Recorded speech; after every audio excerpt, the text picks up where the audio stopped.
The Commanders 27-18 last night, but the win did not come without a cost. Wide receiver Jaden Reed went down in the first quarter with what turned out to be a broken collarbone, expected to miss extended time, but there is hope he'll be able to return this year. Reed was the team's leading receiver the last 2 years, so quarterback Jordan Love knows the impact of that injury. Anytime somebody gets injured during the game, it's tough. So I don't know how long his timeline will be and how long he'll be out, but like I said, we got other guys that can step up and make big time plays, but that right there was a huge play, and that's what Jay Reed does for our offense. Is he's that another big play guy we got. Packers 2-0 for the first time since 2020. They will get the weekend off before heading to Cleveland next Sunday to face the Browns. Turn to the Badgers. They have a monumental task tomorrow as they head to number 19 Alabama to take on the Tide. The two teams met last year with Alabama winning 42-10. This time around, they are 20.5-point favorites. Badgers will start backup Danny O'Neal at quarterback in place of the injured Billy Edwards Jr. Kick tomorrow is at 11 a.m. Rural Mutual Insurance, keeping Wisconsin strong. You may know Rural Mutual Insurance as the #1 farm insurer, but did you know they also offer competitive home, auto, business, and life insurance? They make it convenient to bundle your insurance while saving you time and money. Visit ruralmutual.com to learn more. Rural Mutual Insurance, keeping Wisconsin strong. Well, the Brewers and Cardinals will get their weekend series going tonight at American Family Field. Milwaukee comes in having lost 3 straight, getting swept by Texas. Though their lead on the Cubs in the NL Central stands at 5.5 games with 15 games to play. First pitch is at 7:10. With this Wisconsin Sports Zone Network update, I'm Zach Heilprin. What'd you do with the extra few days?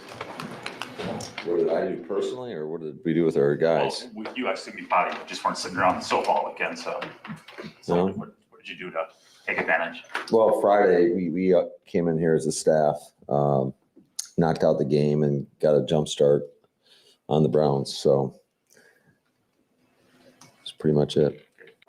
How long do you think it'll be without Zach? Could you get him back on Sunday? Yeah, eventually. We'll see where he's at. Just talking to him, I know he feels a lot better than he did, and we'll just see how he progresses throughout the course of the week. This is where Wisconsin gathers to talk sports. Packers, Brewers, Badgers, Bucks. The Wisco Sports Show is on the air. Now, here's your host, Grant Bills. A housekeeping soundbite there for Matt LaFleur. That's his press conference from earlier today. I listened to the whole thing about a half hour ago. I was walking to get a Diet Coke at Quick Trip. And I'm like, what did Matt LaFleur have to say? I saw some tweets, but I'm like, I better make sure there's nothing super pressing or super important. It was rather boring, as a lot of press conferences are, but I'll actually give Matt LaFleur credit. It was an impressive display of saying nothing. Every injury update seemed positive, although still not specific at all. Zach Tom seems to be trending, feel a lot better. That's the soundbite that you just heard there. I think that's probably the most important bit of news, quote unquote, the most important thing that was addressed by Matt LaFleur today. But Aaron Banks seems to be progressing nicely as well. It was a lot of, we feel good about this. We'll see how it progresses over the week. Yeah, we're excited about this. We'll see how it progresses. Actually, a pretty impressive showing for Matt LaFleur in terms of giving concrete updates on absolutely nothing. And I just enjoyed that. That opening salvo from Bill Huber. What'd you do with the long weekend? And Matt LaFleur's like, what did we do? Or like what? Pretty much it. That's pretty much it. We just watched film, man. Matt LaFleur said watched the game about 5 times. So Matt LaFleur should be pretty well versed in what went down on Thursday night. I don't want to start with that. In fact, I think we did a pretty good job giving all our thoughts on the Commanders game on Friday. I just wanted to give you that little bit of sound on Zach Tom, because the Packers are now staring down the Cleveland Browns, who are not an impressive juggernaut of a contending team, but Myles Garrett can absolutely wreck a game. And you would certainly prefer to have, if not both of Aaron Banks and Zach Tom back, at least one of them making progress from last Thursday night when they were without their left guard and their right tackle. Both guys, funny enough, they paid big money this offseason. One is a free agent, and Zach Tom, they extended from within a player that they drafted. So that's Matt LaFleur's presser from earlier. Nothing really. A lot of optimism from Christian Watson. He spoke with media today, too. We might save that till tomorrow because I just have a hunch that Mike Clemens is going to want to talk about that, so I'll save that. It's the Wisco Sports Show presented by Road America. I hope you had a great weekend. I want to start with week 2 of the NFL as a whole. We'll get to the Badgers very quickly. Zach Heilprin is going to be here at the bottom of this hour at 4:35. Some Brewers thoughts, including the Ken Rosenthal incident in the 5 o'clock hour. hilarious incident. I still can't believe that video of him standing over Scott Paulus, the Brewers photographer. I can't believe that exists. A hilarious piece of media, hilarious video. So we'll get to that in an hour or two. And the Monday mailbag as well. Submit your questions, grantbills21@gmail.com. But before we get to all that, I do my darndest to walk away from each NFL Sunday with a big picture takeaway, a theme. Like, what did we learn this weekend? What should we talk about from this weekend, especially yesterday with the Packers idol? Like, what can we learn about the league writ large? What can we learn from watching all of these other teams, whether it's AFC teams, whether it's division rivals? I was very keyed in on those games yesterday. But what can we learn, especially with the Packers idol? And the easy take is, well, the Packers are better than all these teams. Okay, it's hard to not think that watching yesterday. The Packers do, through 2 games, look to be one of the stronger teams that's clicking on a higher level, but it's only 2 weeks. Obviously, a lot of these teams aren't clicking yet. It'll be on the Packers to continue to click and probably even find a higher gear. You have to find a way to play your best football and play better football as the season goes along. So the easy takeaway from yesterday is, well, the Packers look better than all these teams. But I think I can do you one better. I think I can give you even a better takeaway. So the teams and games that I was interested most in watching yesterday were Bears-Lions, Vikings-Falcons, and Patriots-Dolphins. Now, 2 of those games, pretty obvious. I'm curious. Ben Johnson returning to Detroit, division rival of the Packers. I'm interested in those teams, obviously. Same with the Vikings last night. I'm interested in the Patriots, like I'm interested in the Vikings and the Bears, especially because all of these teams either have new quarterbacks, new head coaches, or a new head coach quarterback combo.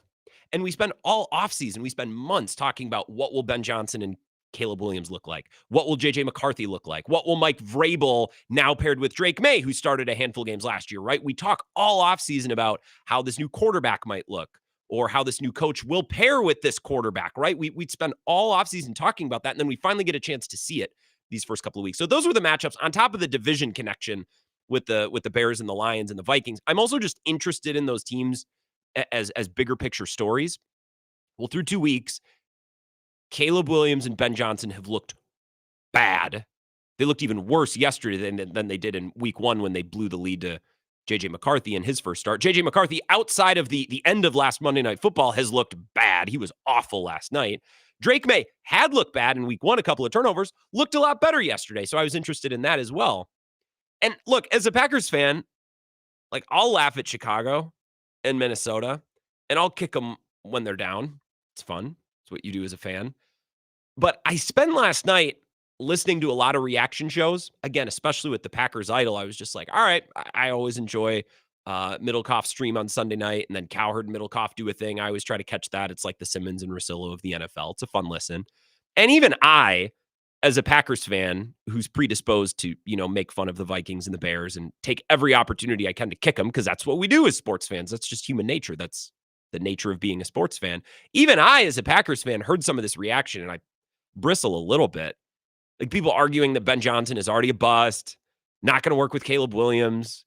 I saw some tweets comparing him to Mark Trestman and Adam Gase earlier today, which again are funny, but to be fair, like, we should probably wait more than 2 games, right? Both of those games for Caleb and Ben Johnson against division rivals, teams that are pretty good. I know J.J. McCarthy is just getting started, but everyone sings the praises of Brian Flores and Kevin O'Connell and that roster. It's not exactly the easiest opening opponent, even if the Bears were at home, but it was Monday Night Football, bright lights. And then, yesterday, the Bears going to Detroit.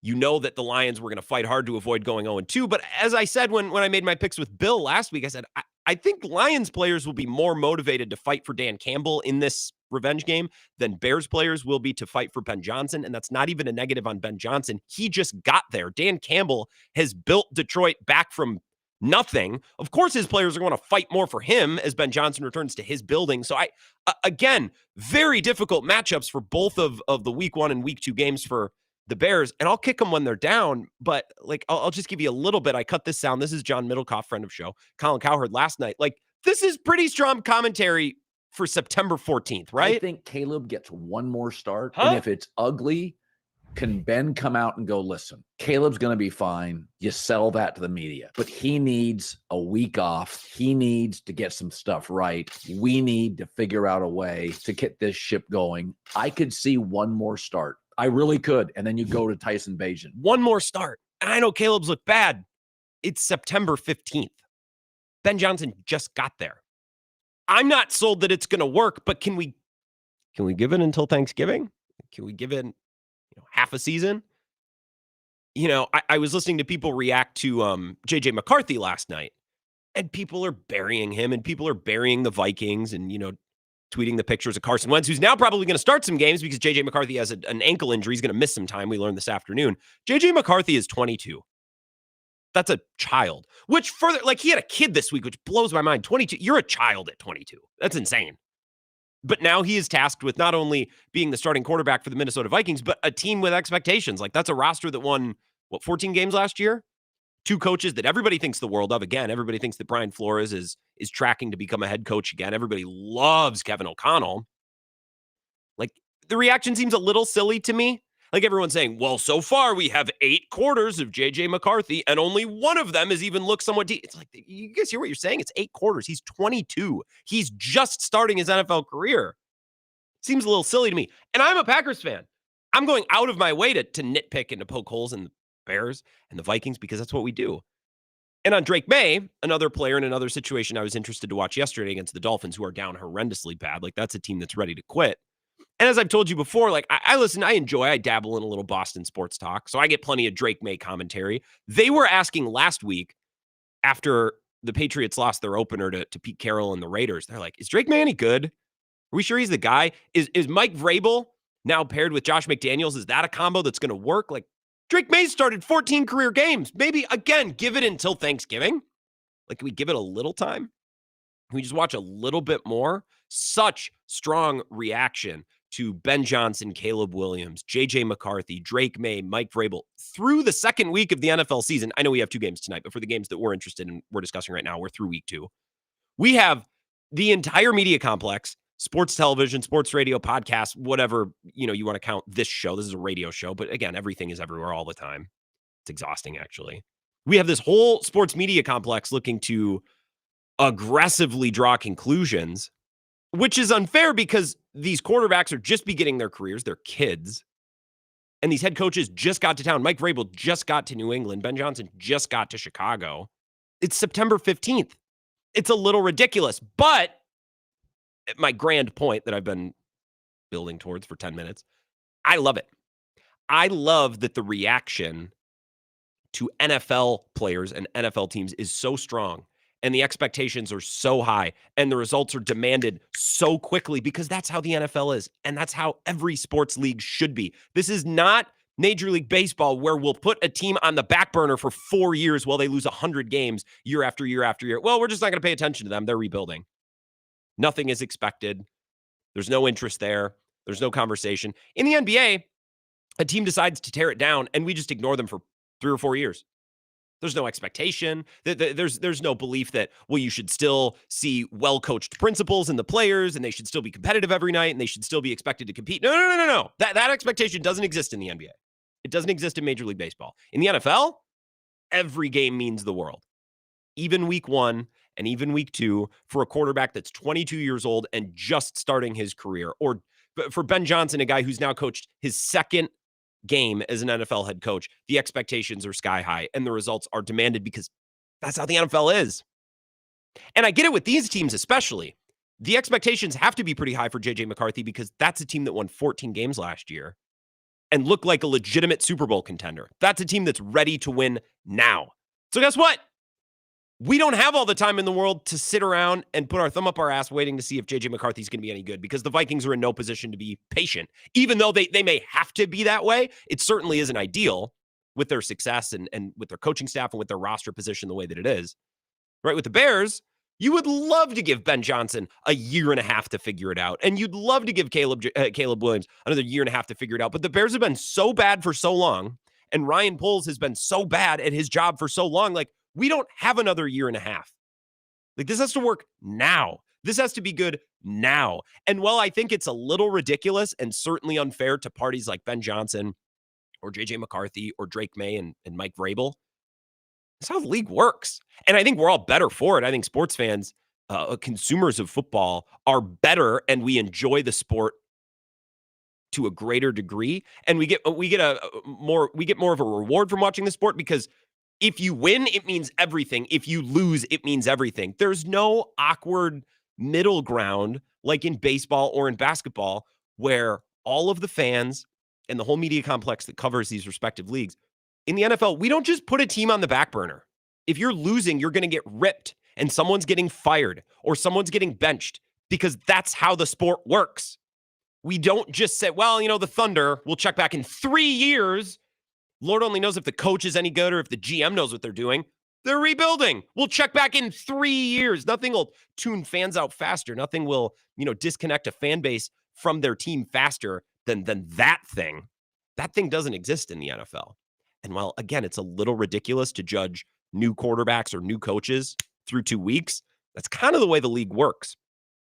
And the Vikings have put themselves in this situation, relying on a young guy with an amazing roster and good coaching staff. The Bears have put themselves in a situation by being so bad for so long. Bears fans have got to be thinking, okay, well, if Caleb Williams and Ben Johnson, if this isn't going to work, then what is ever going to work? And I get that. And in New England, with that media market and Boston on the East Coast and that whole complex, it's like, well, I thought Mike Vrabel was a good coach. What do you mean? You lost week 1? How do you lose week 1? Mike Vrabel's a good coach. Isn't he going to figure this out right away? Isn't Josh McDaniel right away? Week 1, week 2, it should look good. It should look good right away. You should be winning right away. It's a little ridiculous, but I get it and I like it because that means people are more bought in. Wins are more important. Losses are more important. It's a better sporting experience for people like us, for fans, and for people who talk about the games. So I'm glad. Even though, again, I think it's a little ridiculous. I'll take your thoughts on that. We can have a little fun. I have some Ben Johnson audio, some audio from last night's Sunday Night Football. It was a great weekend for us Packers fans because our team won on Thursday, and then we just got to sit back and say, all right, let's see what the Bears look like. They looked awful. Very satisfying. Let's see what J.J. McCarthy and the Vikings look like. Sunday Night Football against the Falcons. No chance they lose this game, right? Oh, yeah, they lost, and they looked horrible. Very satisfying weekend of watching football. So I'll take your thoughts on anything that we saw yesterday. As it pertains to the NFL. We'll get to the Brewers in hour number 2. We'll get to the Badgers at 4:35 when Zach Heilprin joins us. But your thoughts on what you saw this weekend around the NFL, specifically around the division. 608-321-1670. I'll take your calls next. This is the Wisco Sports Show with Grant Bills on the Wisconsin Sports Zone Radio Network. The football has started, but training camp isn't over. It's training camp for the season that really matters. Oktoberfest season at the La Crosse Beer House.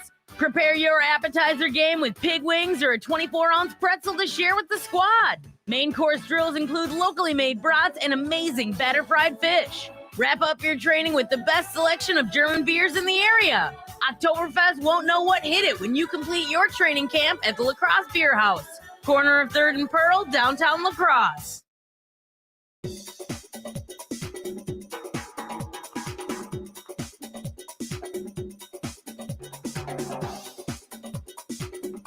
The Wisco Sports Show will resume in 3 minutes.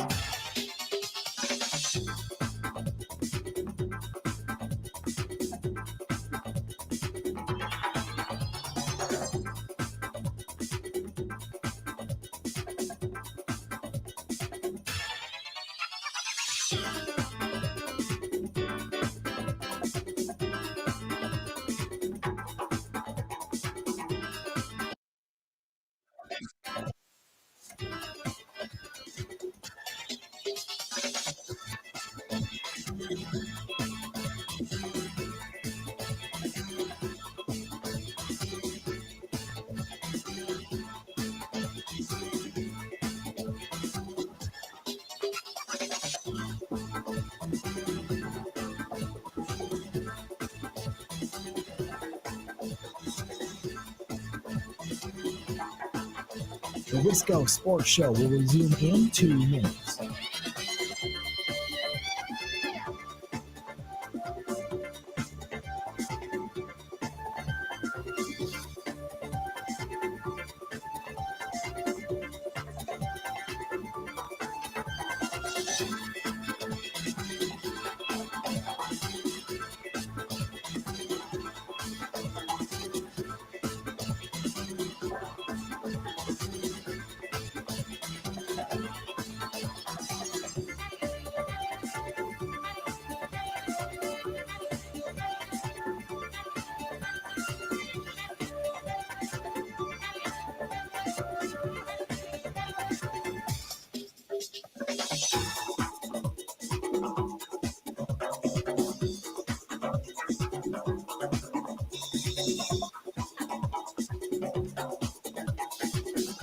The Wisco Sports Show will resume in 1 minute.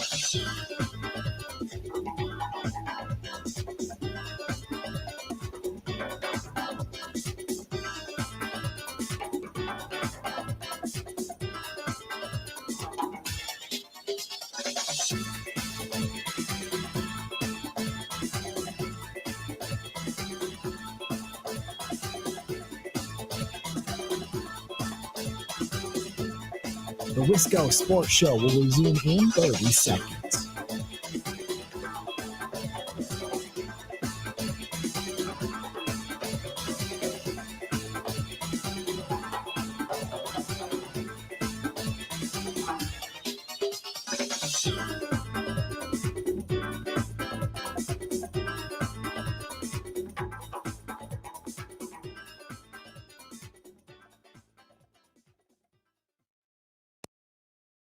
Ken Campbell ran it up on you on that 4th and 4 going for it. What's he supposed to do? It's 4th and goal. What do you want him to do? Yeah, he could have kicked the field goal. They don't kick field goals. They go for it there. So he was doing what he was supposed to do. That's what he does. How demoralizing is this loss considering you were coming back, you left for Chicago? I mean, It's not demoralizing at all. It's not demoralizing at all. We got to play better.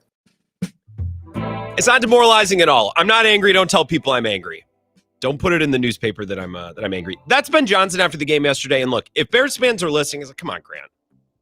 Why you gotta be this way? Look, I don't personally have anything against the Bears, other than I always say, like, yeah, I want your team to lose. You want my team to lose. That's how sports rivalries work. I really wouldn't have any fun with Ben Johnson being such a loser at press conferences if he wasn't such a loser when he got hired. Like, if I'm being frank, remember that? I enjoyed beating Matt LaFleur 3 times a year. It's like, well, okay. Well, now I'm going to poke a little fun at you. My favorite part of that soundbite was, what do you want him to do? And then the reporter instantly answering, well, kick a field goal. It's 4th and goal. What do you want him to do? Yeah, he could have kicked the field goal. Yeah, it's 4th and goal. What do you want him to do? Kick a field goal. Well, yeah, he could have kicked a field goal. So this segment for the next 10 minutes, we'll react to what we saw yesterday on the NFL, specifically with the Bears and the Vikings.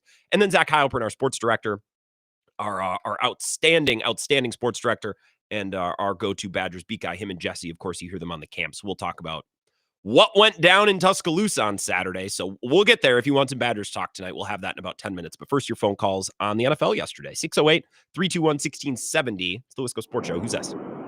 Grant, it's Corey out of Marshall. How you doing? I'm going. It's great, Corey. And it was nice to see you at the at Monks and Sun Prairie last Thursday as well. Thanks for coming out. Same to you as well. Dittos. Quick question. Is it okay if I jump ahead in the segment here real quick? Sure. Just to bounce something off you. All right. It was just a real quick comment I wanted to make. So today when you're on Bill's show, he was playing the presser from Fickle. Mm-hmm. They got towards the end of that presser. I don't remember who asked him. It might have been Jesse Temple, or it was someone that sounded like Jesse Temple, asking about like how, what's something you've been trying to do like in the offseason. Something about responding to losses or being positive. It was something along those lines. Yeah, it was Polsey. I'll play that coming up. I have that okay. Cut, yeah. And I might misheard what he said back, but from what I recall him saying, he's like, I've never done well responding to losses. Neither is his team. So that's what I'm getting to. So that really freaked me out because I've been pretty agnostic on what he's doing or whatever. I haven't been like pounding the table saying he's got to get fired, blah, blah, blah. But if he's really can't like wash out a bad performance and say, okay, we have to refocus for the next week. If he's even letting it linger like in his own mind, that really crystallizes as to why they were never able to respond last year when like they played a Penn State well or an Oregon well and then just laid down the rest of the time. Yep. They lost those games close, and then they kind of gave up, or they showed up the next week not ready to play. Corey, I'm sorry to do this to you. We got loaded phone lines. I will address that and a whole lot more. In fact, I will lead with that soundbite when we come back and get to Zach. Polzine asked him about being positive, and Fickle talked about that. What did Cam Newton say? Show me someone who loses with grace, and I'll show you a loser, or something like that. I am all for the idea of the team taking after their head coach. It's a concept I believe in. You are the company you keep. I don't know if it applies necessarily on the idea of Fickle being positive or reacting to losses, but you're absolutely right, Corey. It's not something they did well last year at all, and that's kind of what concerns me this year. Their October is brutal, and if they go 1-3 in October, I don't even think it's the end of the world. But then will they have enough snooze and energy to actually perform and win some of the more winnable games in November? That's something that I think Louis brought up, our caller Louis in Eau Claire. That's something that worries me, and that's reminiscent of what we saw last year in that comment. To your point, Corey, and I'll play that again on the other side of this break. 608-321-1670, Wisco Sports Show. Who's this?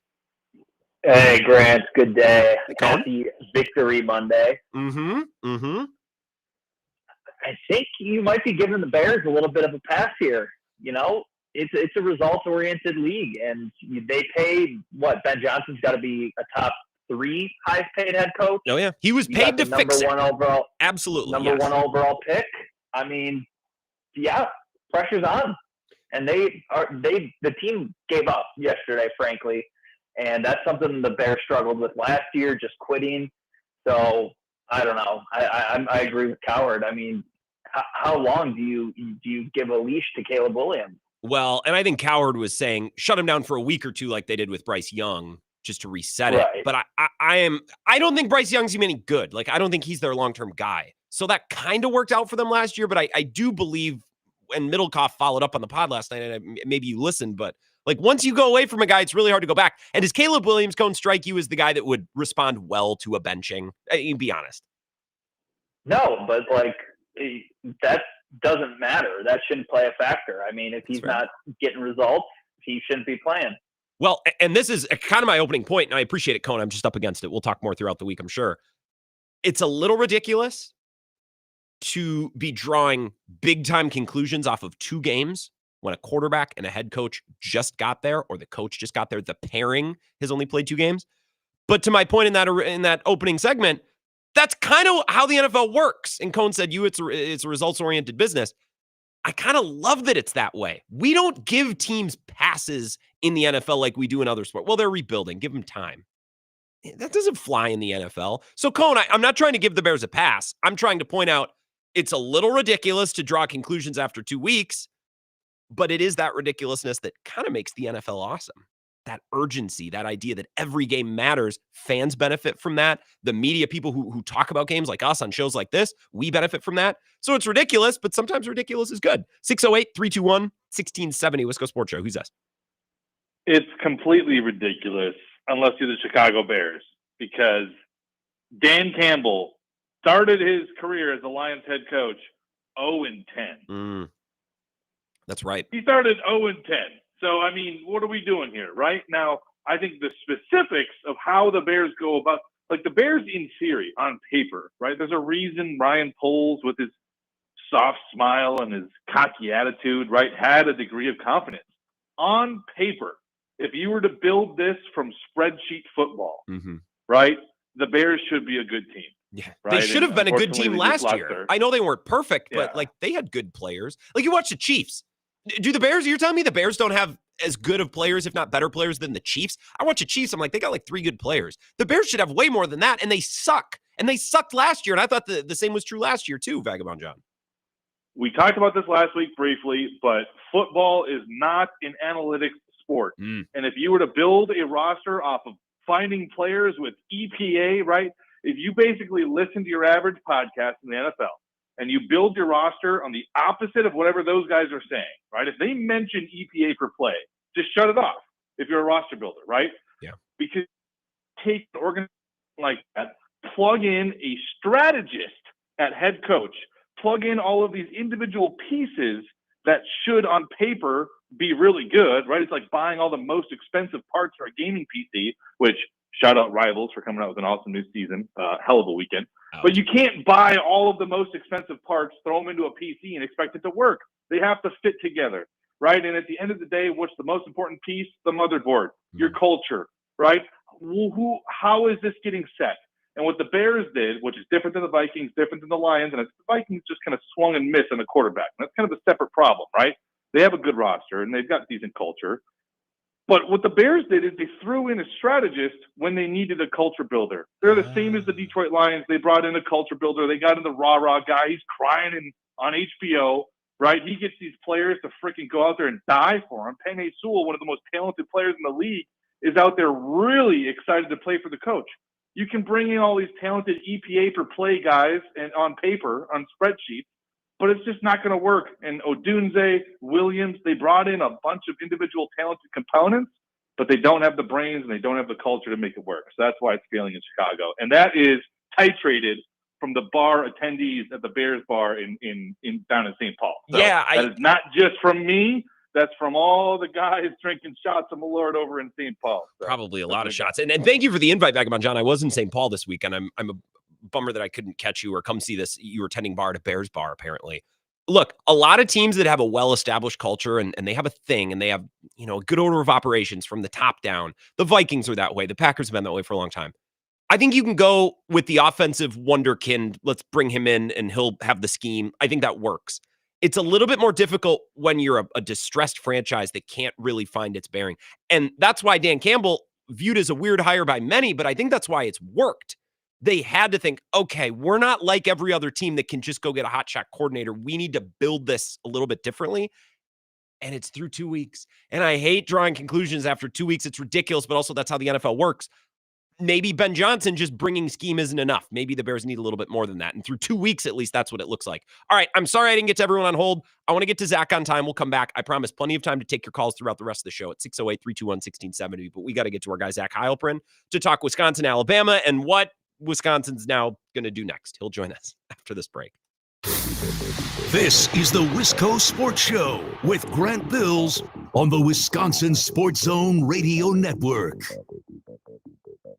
The Zone Blitz pregame bash is back. Every Wisconsin home game 2 hours before kickoff at the Blue Moon Bar and Grill. And this year, do I have something special for you? It's a perfect snack for game day or any day. Wenzel's Farm Pro Snack Sticks. Come see me and I'll hand you 16 grams of protein to fuel you through the day.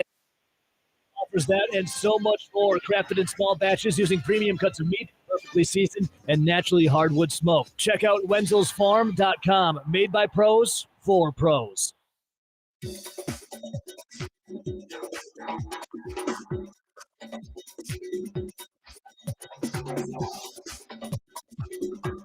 Wisco Sports Show will resume in 5 minutes.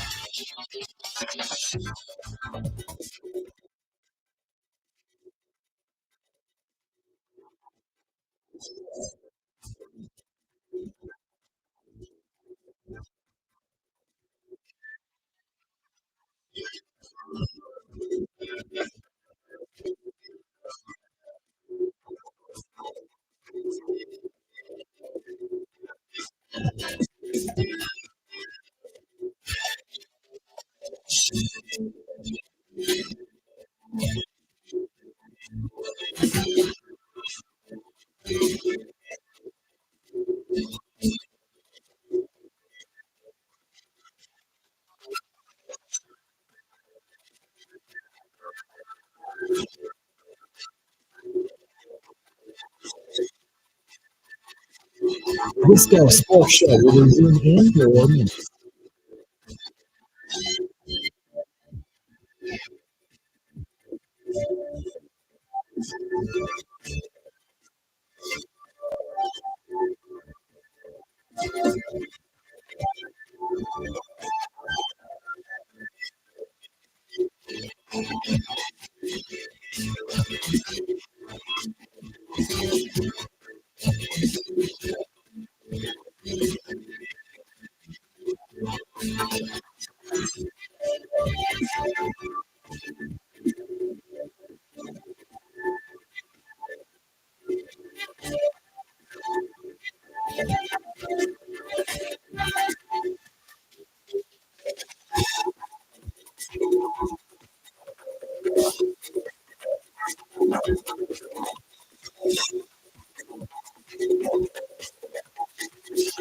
Wisco Sports Show will resume in 3 minutes.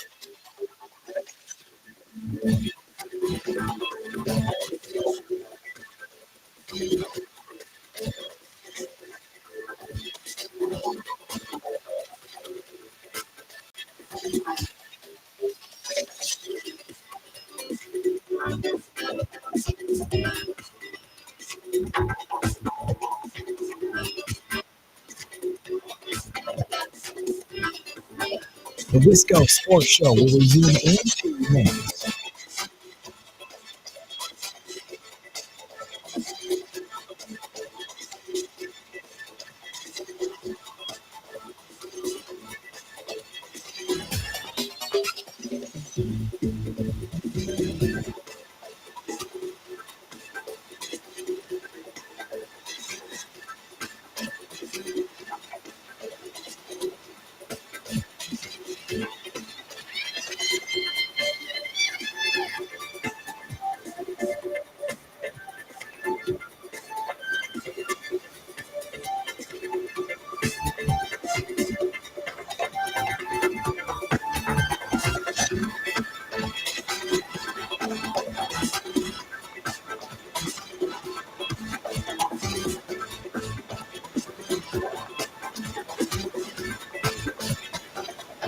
The Wisco Sports Show will resume in 1 minute.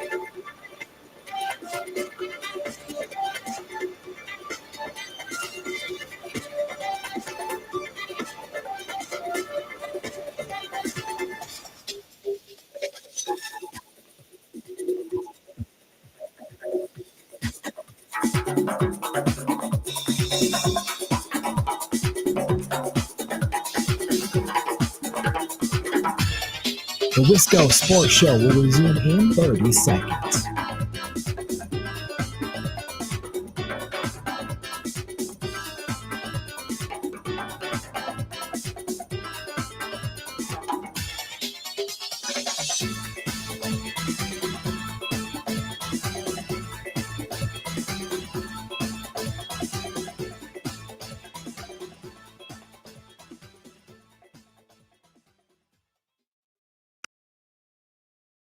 You told us Saturday that you're trying to be more positive. I'm curious.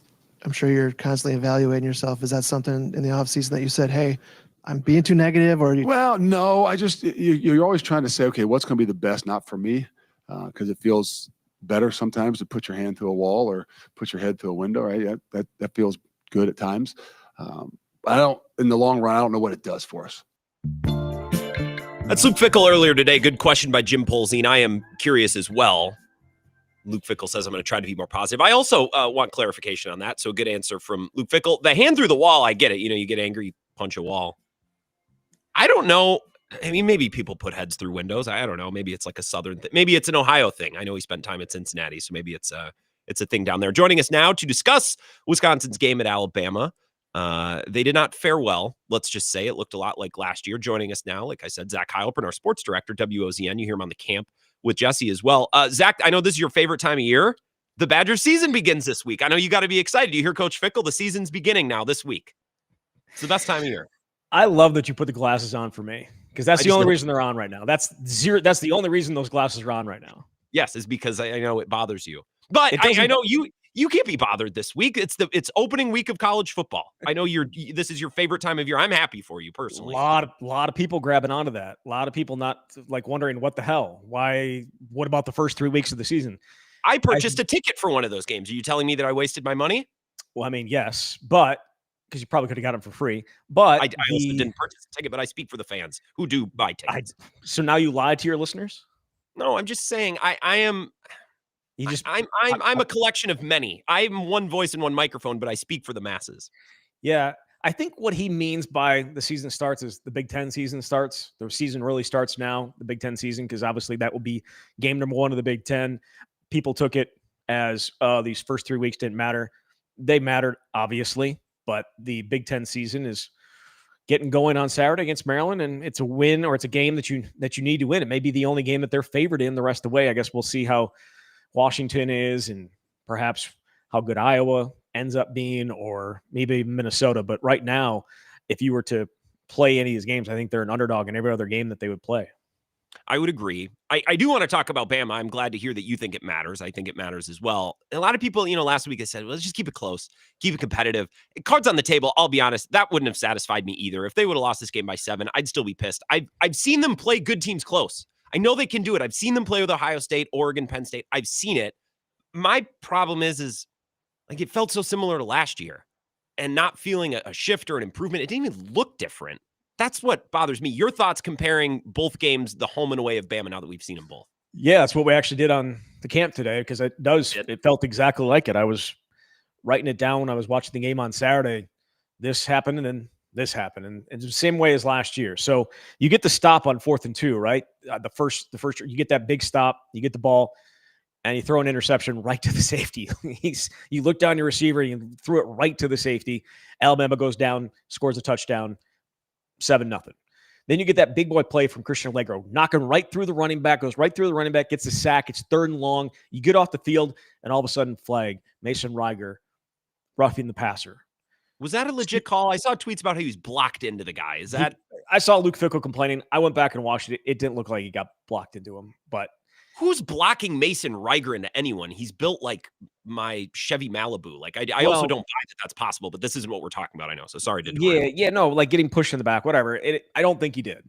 Okay. So that happens. Alabama goes down, scores a touchdown. And then you get Wisconsin driving the other way, and you get an illegal hands to the face penalty from Joe Brunner, and it totally ruins the drive. And you pin them deep, and then they go 96 yards for 97, whatever it was, 90 plus yards for a touchdown. 21-0. And it's like, that's exactly what happened last game. Last year, they took advantage of every little self-inflicted mistake that Wisconsin had, and it wasn't a game in the second half. And so, yes, it felt very much like last year. Nothing had changed in terms of Wisconsin not being able to avoid beating themselves. And you can't do that against really good opponents. And they've done it 2 straight years against Alabama. And that is the reason why they got the crap kicked out of them. They would, to be fair, Alabama is so much more talented than they are. Much better coaching staff, being fair as well. And they are a blue blood in this sport, but it didn't look like they were playing the same sport at times on Saturday. And Wisconsin certainly hurt itself in the first half to make it a game, not even a game in the second. Zach Heilprin is here, and you should listen to his further breakdown. Him and Jesse were really good on the camp this last weekend. So I want to talk about the running game, because Luke Fickell, notoriously, we've talked about this last offseason, woke up one day and realized that the Big Ten is a grown man's league, came to that realization. You got to get tougher or get out. I would argue 2 years too late to realize that, but better late than never, right? So he hires Jeff Grimes, wants to return to Wisconsin's roots offensively. So I guess now I'm wondering, like, will this be the offseason he realizes that they also need strong offensive line play to accomplish that? Or are we going to have to wait the requisite 2 years? Is that going to be another 2-year process? Yeah, I think you know the answer to that question. I know you're just trying to, take some digs. A little bit. I will continue to maintain that Luke Fickell had the idea of bringing in Phil Longo to modernize the passing game and thought he would be willing to take some measures to mesh what they wanted to do in the running game, and that he made a huge mistake in thinking that, because he had never worked with him, and Phil Longo was not at all adaptable and willing to be adaptable whatsoever. Did they have coffee before they did? They spoke a ton. Like, they were always wanted to work together, but never had worked together. And then this obviously was not the marriage that Luke Fickell thought it was going to be. That's on him. Absolutely on him to not actually talk with Phil Longo about being willing to change his system into what some of the power run game stuff that they wanted to do. It is what it is. But he went out and got Jeff Grimes, who wants to be that smash mouth type of offense, an offense that looks very similar, or not very similar, but similar to some of the stuff that they used to do, and with all the shifts and the motions and a fullback and multiple tight end sets. And right now, it looks very much like it did in 2015 when Paul Chryst first came back and tried to install what they wanted to do and be a power run team. And the problem is you don't necessarily right now have the offensive lineman to do it. Wisconsin did not have the offensive lineman back in 2015 to do it. They had a bunch of guys that were not ready or not able to play the position at the level that they needed to. And that's also what they have right now. Now, again, if Kevin Haywood's healthy, I really like the offensive line. I don't know that he makes the difference. All of a sudden, they're averaging 5.5 yards a carry. But you go back and look at that 2015 unit, had a bunch of young guys behind a bunch of veterans, and the veterans weren't nearly good enough. And so you had to use some of the young guys, especially later on in the season. And they did not run the ball. And that's why Joel Stave threw the ball as much as he did that year. This is a very similar thing, except it's year 3 as opposed to year 1. And that is probably the bigger problem and the bigger issue here. But it's what you're going to get with young guys. They want to be that power run team. They don't necessarily have the guys to do it, and they're playing with their backup quarterback once again for a third straight year. We can bash Luke Fickell all you want for so many things, but the fact that he hasn't had a starting quarterback for a lot of time is certainly not something you can be like, oh, well, here we go. Luke Fickell has his backup quarterback again, and now we can't really judge him very well. And that's kind of what we're doing right now. Well, and you know me, I like to be sarcastic and jaded, but I do understand. I don't think the drop off from Billy Edwards Jr. to Danny O'Neal is as precipitous as the drop offs they've had the last couple of years. But we talked earlier today, like, I think the fact that they have a backup left tackle and now Joe Bruner's dealing with injuries, like, I think that's killing them arguably just as much as playing a backup quarterback. Like, I think that's been so I'll give him a ton of grace on that. Like, that makes running the football very difficult. I think the left tackle situation right now is fine with Riley Mahlman being there. The problem is what you had to do to move him over there is put a bunch of young guys on the field that maybe aren't necessarily in the positions that they are, maybe not ready to be able to play at this play right now, but you don't have any other options. They were extremely talented guys. Colin Cubberley was a 4-star, and so was Emerson Mandel. Ryan Corey's a high 3-star. Like, they have a ton of talent. Kevin Haywood was a 4-star recruit. Like, they have a ton of talent in that unit. It's just so young, and you're trying to count on it to be the guy. You're trying to count it to be the strength of the offense, and it's not. And you're playing with your backup quarterback. It's frustrating. And again, I know you think there's not a big drop off, and Danny O'Neal is so much better suited to be a backup because in this offense than Braden Locke was in that offense, because they were counting on so much of the quarterback in that old system. And this one maybe doesn't count nearly as much on the quarterback unless you can't run the ball. And then you're counting on the quarterback quite a bit. And I like Danny O'Neal, but I would rather see Billy Edwards Jr. It just seems like the last 2 years they said, we're going to have a quarterback-driven offense, and then their quarterback got hurt. And then this year, they're like, we want a less quarterback-dependent offense. We're going to lean on our line, and now they're missing 2 of their 5 most important guys. Colton, you mentioned experienced guys, older guys. Colton earlier today asked Coach Fickell about Coach Fickell. He asked Luke Fickell, the coach of the Badgers. I'm not a player. About Heinzen. How is he dealing with this changed role? He transferred in, thinking he'd be the left tackle. Now he's out. And Fickell went on this, I don't know if it was a tangent, but he certainly didn't have to say some of the things he did about, look, we need to rely on our older guys, on our veterans.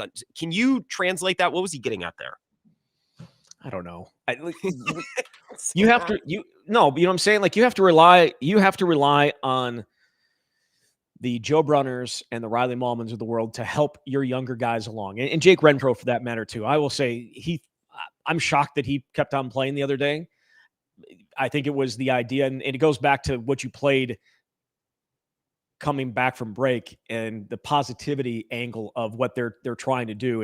And Jake Renfro was an extremely positive guy. And his whole thing this entire offseason was being that positive guy and not letting them get down. And so I think him playing was more of a little bit of a vibe thing and a boost thing, trying to keep the morale up. And that's why he played. I would have rather seen Ryan Corey at that point, just play the young guys and let them get some experience. You're going to need Jake Renfro the rest of the season. But they need to rely on some of their older guys, and the defensive line, very old and playing pretty well, especially against the run. Pass rush, not so great the other day, but against the run, pretty darn good. You were hoping that your veterans along the offensive line was going to be able to lead them, but you're playing so many young guys. Davis Heinzen was supposed to be that guy at left tackle, and he just clearly was not, almost from the jump when we saw him in fall camp. And they didn't really have any other options, and that's why they're where they're at right now, with an offensive line that is still trying to figure out who they are and what they're good at, and whether they can continue to work together to hopefully at some point be able to get some kind of a run game going, because they desperately need it.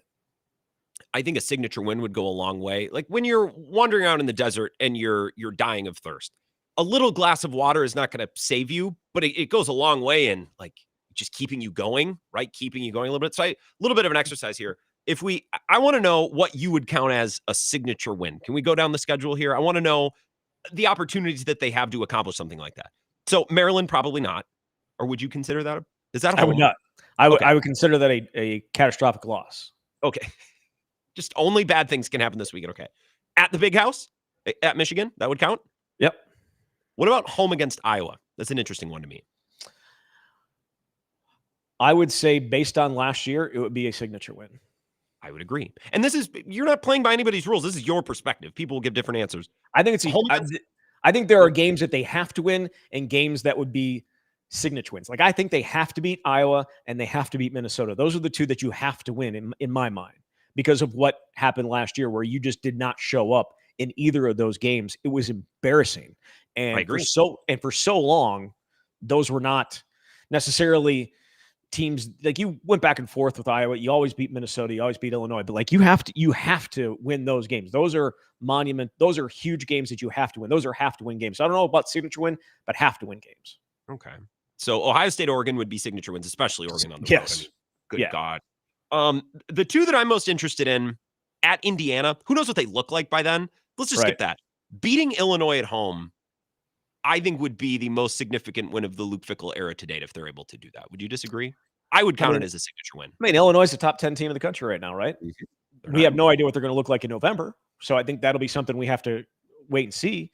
But that's another game where you're playing against a team that you have mostly owned, that is now turned into not a juggernaut by any stretch, but having a third-year quarterback like they do is just something that you wish Wisconsin would have, right? Like a guy who would be able to go from transfer in as a sophomore, play sophomore, junior, senior, and continue to get better and better and better. And Wisconsin hasn't had that under Luke Fickell. They've had those one and done replacements instead of the growing pains that maybe come with a sophomore. But I don't know if they ever had that guy. Like Braden Locke maybe was supposed to be that guy. I don't think he ever was going to be that guy. But you don't have that. And so maybe Danny O'Neill's that for them.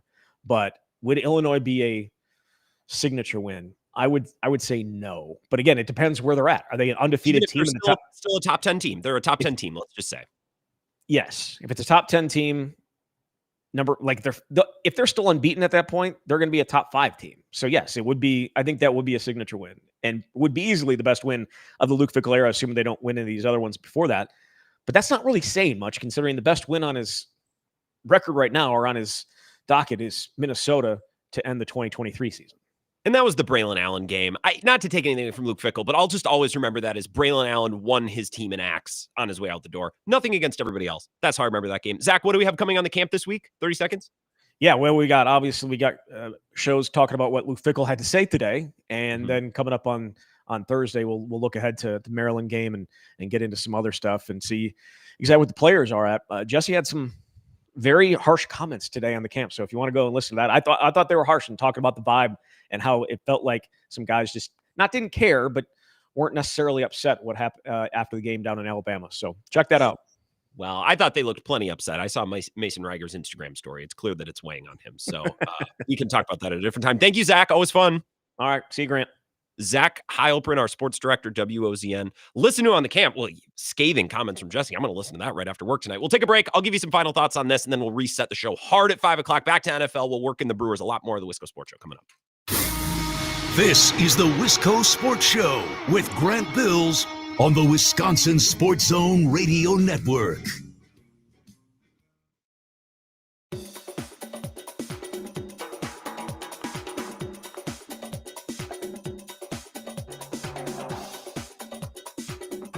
The Wisco Sports Show will resume in 3 minutes.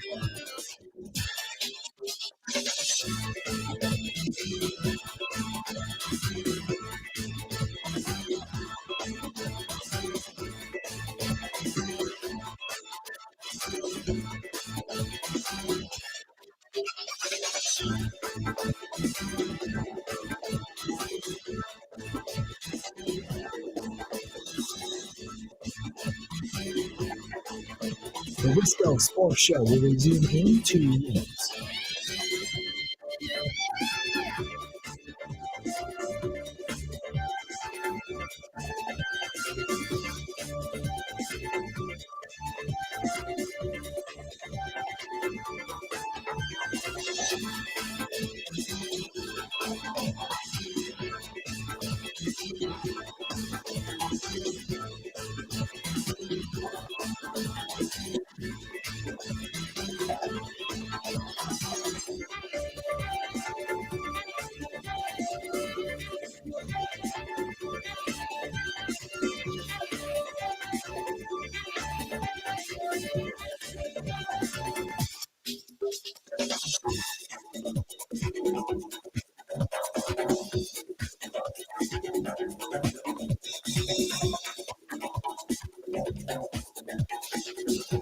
Wisco Sports Show will resume in 1 minute.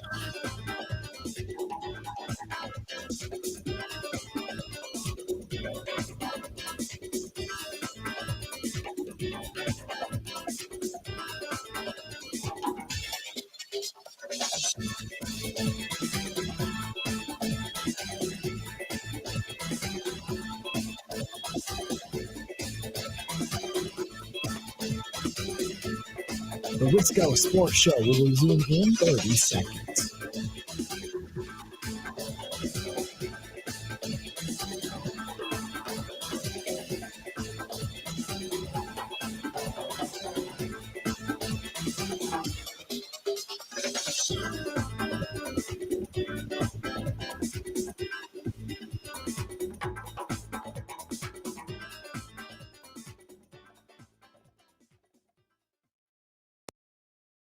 Luke, how was Davis Heinsohn taking kind of that role shift for him coming in, was competing for that, or going to be that starting left tackle, then things changed? Yeah, I have not seen a difference in Davis's demeanor and things like that. I think that, even being an older guy, he is recognizing that there's a lot of growth, and so the consistency to continue to grow is where he's continued to do. We need more out of him, to be honest with you. We need to have the ability to be able to play him in there, and whether it's spelling, whether it's rolling some guys, whether it's at guard, whether it's at tackle, we got to continue to put some of the pressure on those guys. And if there's anything that I would say, that we know we've got to continue to grow. We know young guys have to grow and will grow. I think we've got to put a little bit more onto some of our older guys, our better players, our older guys, our experienced guys. Got to make sure that they're playing their best ball. And Davis is one of those. I know he's new here, but he's an older guy. He has the ability to do it. There's going to be a lot of opportunities down these next, this week, the next 3, 4, 5, 6 weeks that we are going to need him. And he's going to be put in some of those positions, and he's got to be ready for it. It's that comment from Luke Fickell that I asked Zach about, and Zach's like, I don't really know what he was getting at there. And that's, by the way, that's no criticism of Zach. Sometimes press conferences are filled with answers that I got to say something. Coaches are up there fulfilling an obligation. On the subject of signature wins, Johnny Cribbage texts in, says, can a signature win happen at 3-6? Illinois, Indiana, Iowa, Minnesota. What? As if to say those wins wouldn't be important. They wouldn't be significant. Folks, I hate to be this guy. It really brings me no joy. This program is adrift, man. Like, it seems like when they start to address one issue, another one pops up. When they decide we want to play football this way, then they have injuries that are going to prevent them from playing that way. Again, the irony is, well, I don't know if it's irony, but it's really unfortunate for Luke Fickell. For the first 2 years with Phil Longo, we want a passing attack that's going to push the ball down the field. And both of their preferred starters got hurt both of those seasons. This offseason, they decide we want to go the other way. We want an offense that's more built around the running game and the O-line and not so quarterback dependent. And of course, what happens? 2 of their preferred 5 starters along the O-line get hurt. And their quarterback too, because obviously, but they finally had the right idea of returning Wisconsin to a little bit more physical, run game centric offense. And of course, their left tackle and their center hurt instantly on top of their starting quarterback. So guys, I would love to say, well, Illinois, that's not a signature win. This program should beat Illinois. Well, once upon a time, they should have beat Illinois. They're not that program anymore. It's not to say they couldn't be back there in a year. I'm not forecasting doom and gloom for the next 10 or 20 years because those people are the worst. Your school or your team has a bad year. Oh, it's the dark ages. I'm not saying that. But right now, yeah, Illinois would be a massive win. I think you come in a top 5, top 10 school later this season. That would be a signature win. 2-minute update from Zach Heilprin. I'll take your calls on this and the NFL on the other side.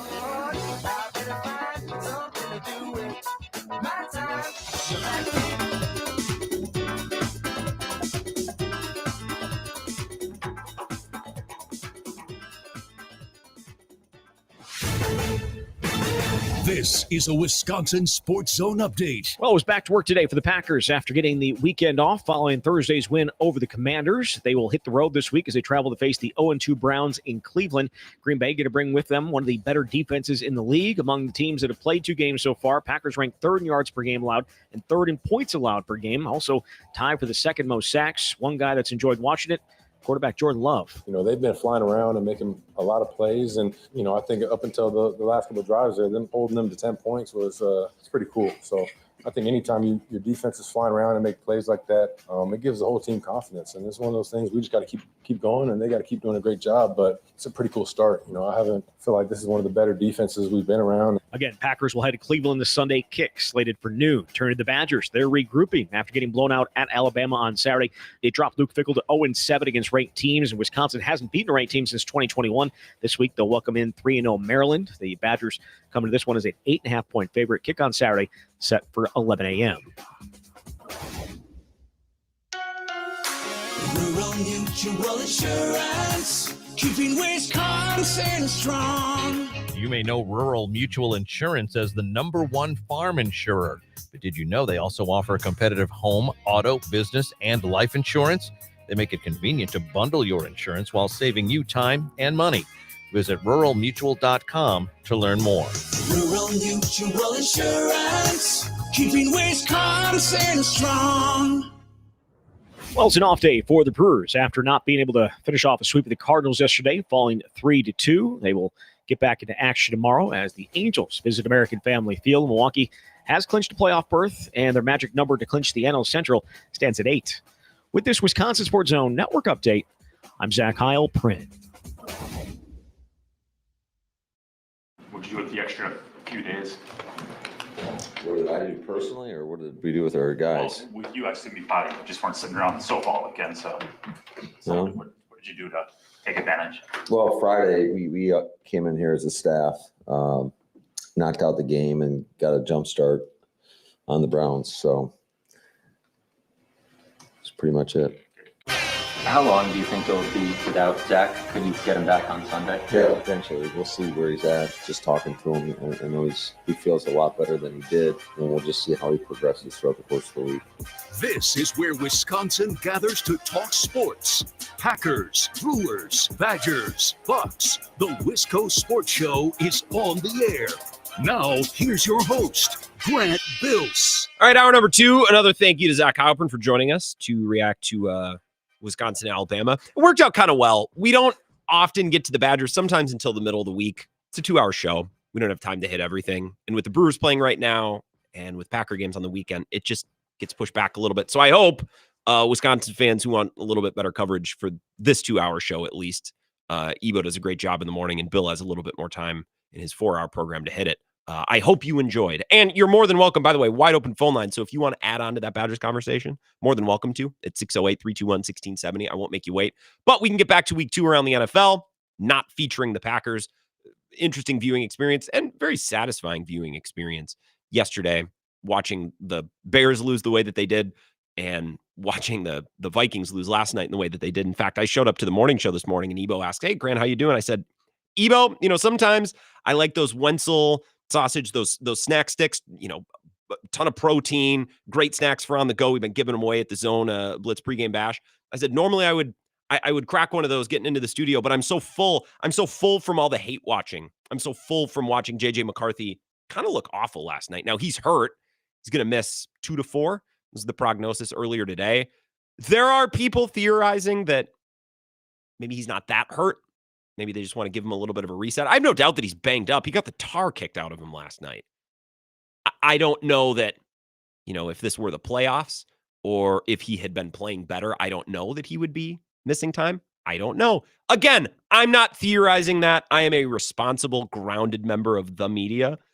Others have theorized it, and I've noticed and taken note that others are theorizing. So again, I'm just passing that theorizing along to you. Do with that what you will, as it were. The Vikings last night looking very, very bad. The Bears yesterday looking very, very bad. And as I said back at 4 o'clock to kind of reset the show, one of the things that entertains me most about the NFL, and I think one of the many things that makes it the most popular, most viewed, most followed sports league we have in America, is Ben Johnson and Caleb Williams get 2 games together before we start asking, is this going to work? Or do we got to start benching? Do we got to start? What are we doing here? 2 games. 6 days, because they went Monday night to Sunday. You get 6 days before people start wondering. And I played you this cut from earlier on in the show. This is our friend John Middlecoff with Colin Cowherd last night. And you hear Cowherd at the beginning of this soundbite saying, I think you get one more start from Caleb. And if it looks bad again, you got to start considering other alternatives. It's like, man, it's been 2 weeks of this coach and this quarterback together. I think Caleb gets one more start. And if it's ugly, Can Ben come out and go, listen, Caleb's going to be fine. You sell that to the media, but he needs a week off. He needs to get some stuff right. We need to figure out a way to get this ship going. I could see one more start. I really could. And then you go to Tyson Bagent. I would say you're crazy because once you bench him, you're done. But we just saw last year, and who knows? I mean, Bryce Young is any good or not. But Panthers just did it, and he was the number 1 overall pick as well. So there's precedent in the league of like, hey, you can bench a guy, bring him back. What are the Bears going to do? Lose more games? I mean, what are we talking about at this point? I would say moving forward, everything's on the table. So again, kind of an insane reaction to 2 games. Caleb's been there a year, but Ben Johnson just got there. But the urgency that exists in the NFL it's crazy. Now people are wondering with JJ McCarthy. It was like, well, is he the guy? Or I saw people last Monday night tweeting like, well, should they trade for Kirk Cousins? He's available down in Atlanta. He's not starting.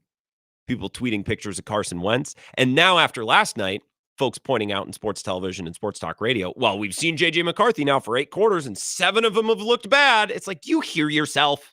It's like, he's played 8 quarters. He's 22 and he doesn't turn 23 until January. He's a child. But, and this is my opening take back at 4:00. That's kind of why the NFL is awesome. We don't set teams on the back burner for years on end. Well, that coach is an idiot. What's that general manager doing? It doesn't matter. We're not emphasizing anything that they're doing. We're not holding that team accountable. They're rebuilding. We'll check back in a couple of years. That doesn't exist in football. You go 2 or 3 weeks looking horrible, and who's going to get fired? Who's going to get benched? Even if it's a little ridiculous, that's the way the sport is. And if you talk to coaches or players, we in our little fan spaces talk about how, well, this weekend's a big game, and we're looking at the schedule. That's winnable, and that's no. In the eyes of the coaches and the players in this league, and they'll tell you this, and we roll our eyes and we think it's cliche, but there's a good amount of truth to it. Every Sunday is a war, a game that's brutally difficult, no matter how good or bad the opponent. And winning in this league, it's hard to win in this league. They always say, like, that's how they view it. Every Sunday is a war. And if you win, it means everything. And if you lose, it means everything. And that's kind of how this league is covered. When I hear Colin Cowherd say, I think you get one more start. It's like, that's insane. But also that's why I love this sport. That's why it's the best, is we don't constantly tap the brakes and say, it's just one series. It's just 1 week. It's just a month. Not that applies to any, particular baseball team or whatever. We'll set that to the side, right? We're up these teams' asses, and it's awesome, even if it's a little ridiculous. But then again, the Bears have sucked forever. So when you suck, we're not going to give you a lot of grace. The Vikings have put themselves in this spot. JJ McCarthy was their plan. He's 22 years old. We don't know if he's any good. The defense is amazing. The rest of the offense is amazing. Both coaches, offensive coordinator, defensive coordinator, Kevin O'Connell / head coach. Great team that's ready to win a Super Bowl. They won 14 games last year. Here you go, JJ McCarthy. And if he sucks, it's a huge deal because that's a team that's expected to win. So these teams have played a part in the situations in which they've found themselves. A little silly. But then again, that's why it's fun. That's why we like this sport, is every game means everything. Every win and every loss means everything. 608-321-1670. Your thoughts on this or the Badgers? We're going to get to the Brewers here in a little bit. Wisco Sports Show. Who's this? This is Louie in Eau Claire. Hey, what's going on, Louie? Did I not get you on with Bill earlier? I remember putting you on hold. Did he not take your call? I'm sorry if you weren't able to get on. Well, no, I was going to talk about Luke Fickell, but that was like 4 hours ago. So my sports mind is already You've moved on. 4 hours is a long time in this world, my friend. I agree. Well, what makes the Bears and somewhat the Vikings and even the Lions were better yesterday, but what makes them so juicy is all those teams and organizations seem to be pretty arrogant for really not accomplishing much. We talk about the Bears. Caleb Williams is talking about how they drafted a punter, but they're never going to need him. And I think since he said that, they've got the most punts in the league. And then their coach, who doesn't really seem to have a relationship with Matt LaFleur, is tweaking him in his press conference. It was weird. Yeah. And, it was weird. Then their GM saying they're going to take back the North. And I think they've had like three wins and 19 losses since then. Then the Lions, who have just been the epitome of ineptitude for literally 75 years, they have a couple, 2 seasons of pretty good success, and you would think that they've, turned into the San Francisco 49ers here. And then the Vikings, they won 14 games last year. I'm not a huge Sam Darnold fan, but the arrogance to think that we're going to let that guy go, and Aaron Rodgers is old, but a chip on his shoulder motivated Aaron Rodgers with the Vikings, I think would have been pretty good, frankly. To not even give him a second whiff and say, no, this rookie, essentially a rookie quarterback who we've never seen play, we're going to roll with him, even though we've got probably a championship roster outside of that. To me, that's what makes the football fun, is these teams never learn. If the Bears had been the same, but just kind of been a little bit more meek and say, hey, we're trying to improve, we're trying to get better, just give us time. Yeah. I think everyone would say, oh, okay. But no, it's their arrogance and lippiness to go along with it that they're raising their own expectations and then just looking like fools in the process. Well, and Ben Johnson has not been active in his own rescue. I appreciate that call. That's a good call, Louis. Maybe active in his own rescue is not fair. He has not done much to engender himself publicly to earn grace and to earn patience. When you're calling out Matt LaFleur, which is weird because those guys don't have a relationship. I also said this at the time, and I believe this to this day, that was disrespectful as hell to Dan Campbell.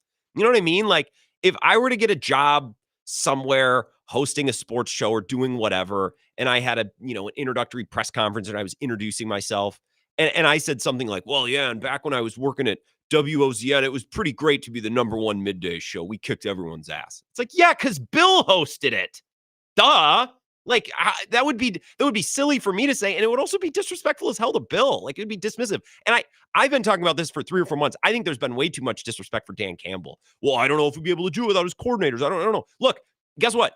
Good coaches sometimes miss on coordinator hires, and good coaches have coordinators poached. When you're a head coach for a long time, you're going to go through coordinators because they'll get poached, or you'll have to fire them because they're not good, because that's just a product of being a coach and making hires. And if you're a boss or a manager in your own field, you understand this. You don't hire your number 2 and your number 3, and they don't stay there the entire time that you're there. Part of that job is finding the right coach, finding the right coordinator, and then firing them or moving on if need be. Like, Dan Campbell's probably, if he continues to have success in Detroit, he's going to hire a lot of coordinators. And not all of them are going to be amazing. Some will be bad. Some will be great. Like, that's just how it works. So I think Ben Johnson was disrespectful to Dan Campbell with those comments. And also, on the Bears talking crap in the offseason, and I'll get right back to the phones. I see you. One more thing I want to say in relation and as a continuation of what Louis was saying, in terms of Ryan Poles talking smack, coaches talking smack, a message for Bears fans. And I understand that this does not apply to the vast majority of you, but to those Bears fans that I always see on the internet, over the course of the offseason, Bears fans will be like, we got Ben Johnson. We drafted Roma Dunze. Look at all the talent we have. It's time. It's going to happen. I mean, Bears, Jordan Love sucks.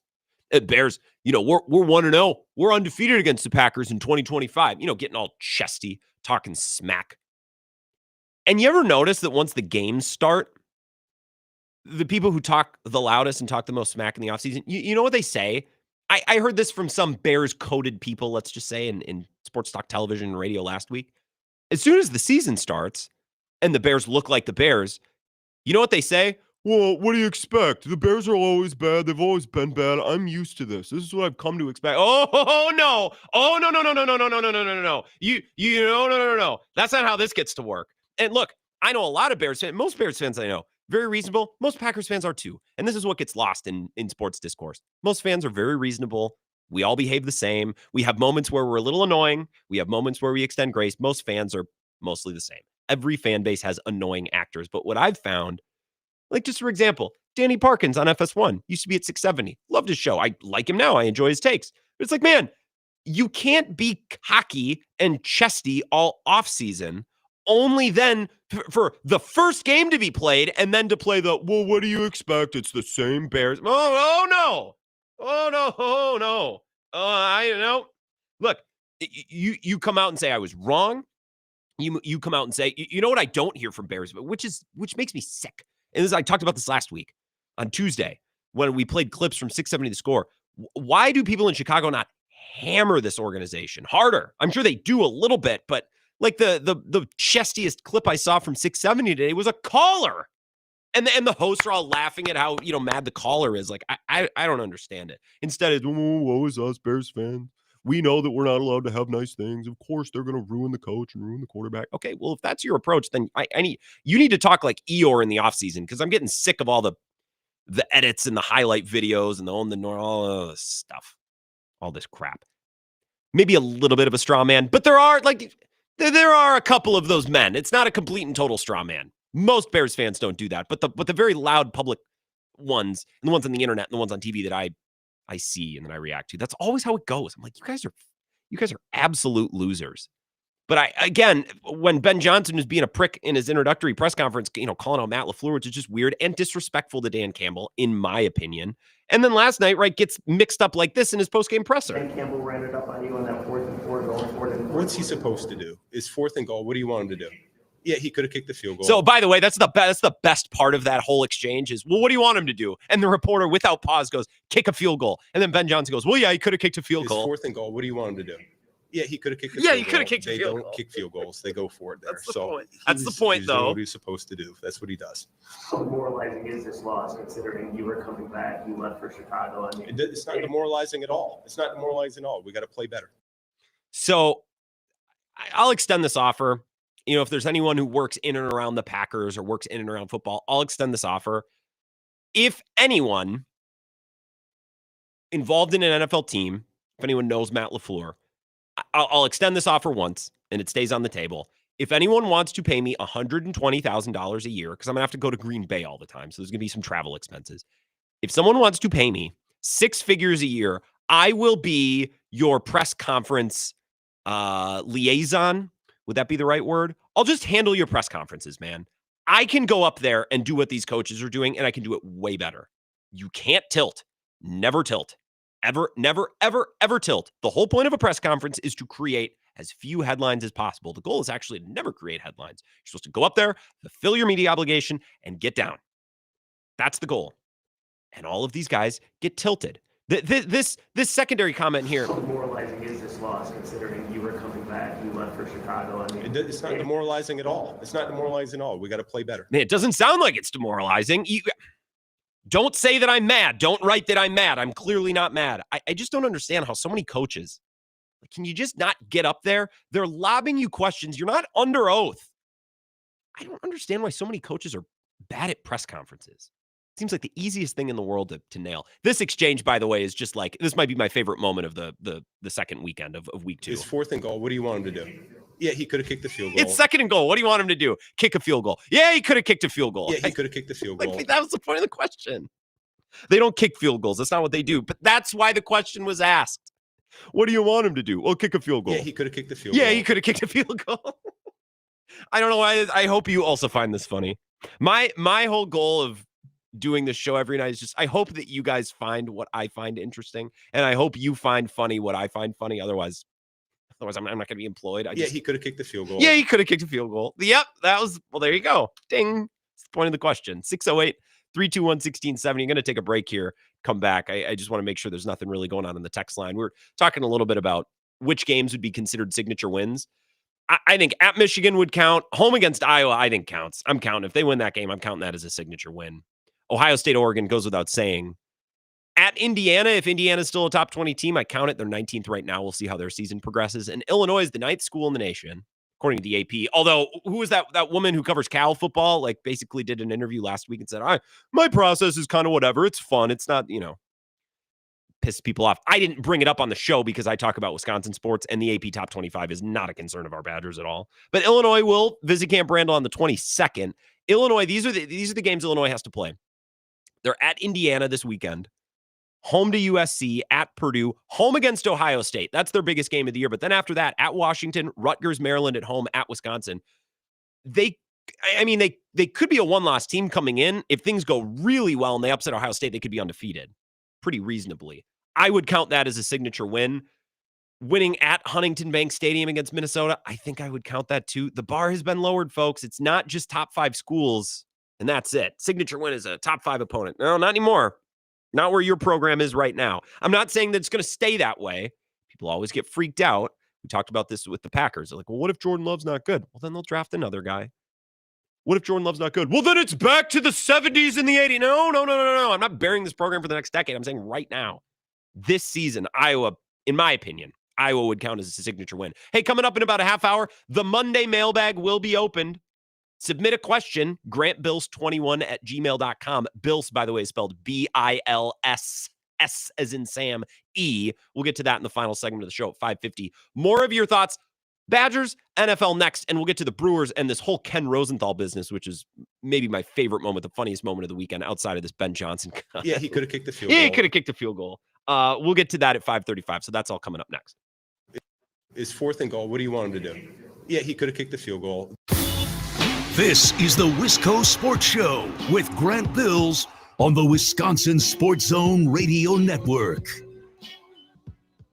The Zone Blitz pregame bash is back. Every Wisconsin home game 2 hours before kickoff at the Blue Moon Bar and Grill. And this year, do I have something special for you? It's a perfect snack for game day or any day. Wenzel's Farm Pro Snack Sticks. Come see me and I'll hand you 16 grams of protein to fuel you through the day. Wenzel's Farm offers that and so much more, crafted in small batches using premium cuts of meat, perfectly seasoned, and naturally hardwood smoked. Check out wenzelsfarm.com. Made by pros for pros. The football has started, but training camp isn't over. It's training camp for the season that really matters. Oktoberfest season at the La Crosse Beer House. Prepare your appetizer game with pig wings or a 24-ounce pretzel to share with the squad. Main course drills include locally made brats and amazing batter-fried fish. Wrap up your training with the best selection of German beers in the area. Oktoberfest won't know what hit it when you complete your training camp at the La Crosse Beer House. Corner of 3rd and Pearl, downtown La Crosse.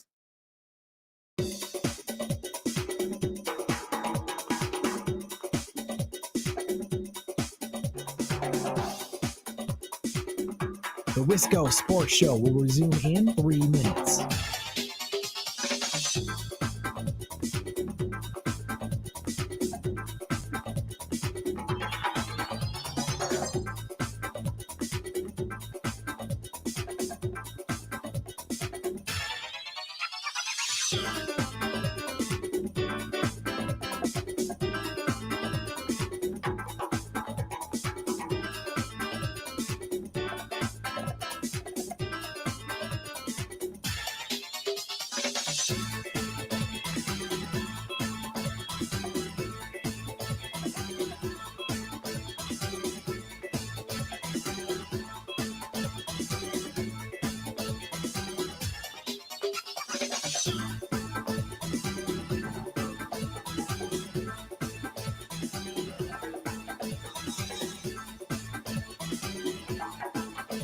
The Wisco Sports Show will resume in 2 minutes.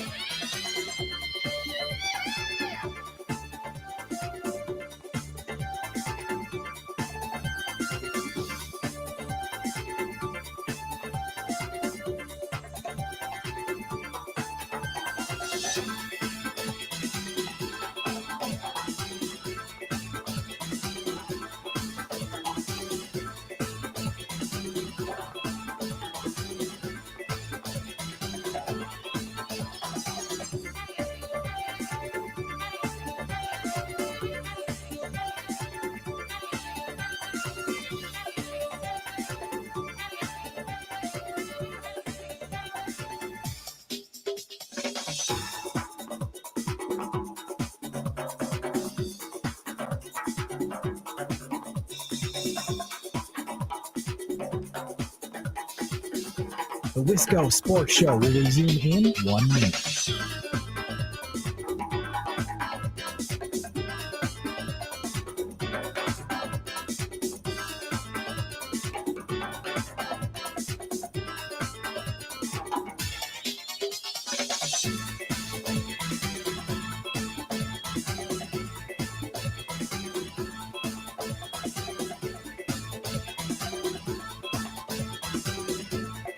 The Wisco Sports Show will resume in 30 seconds.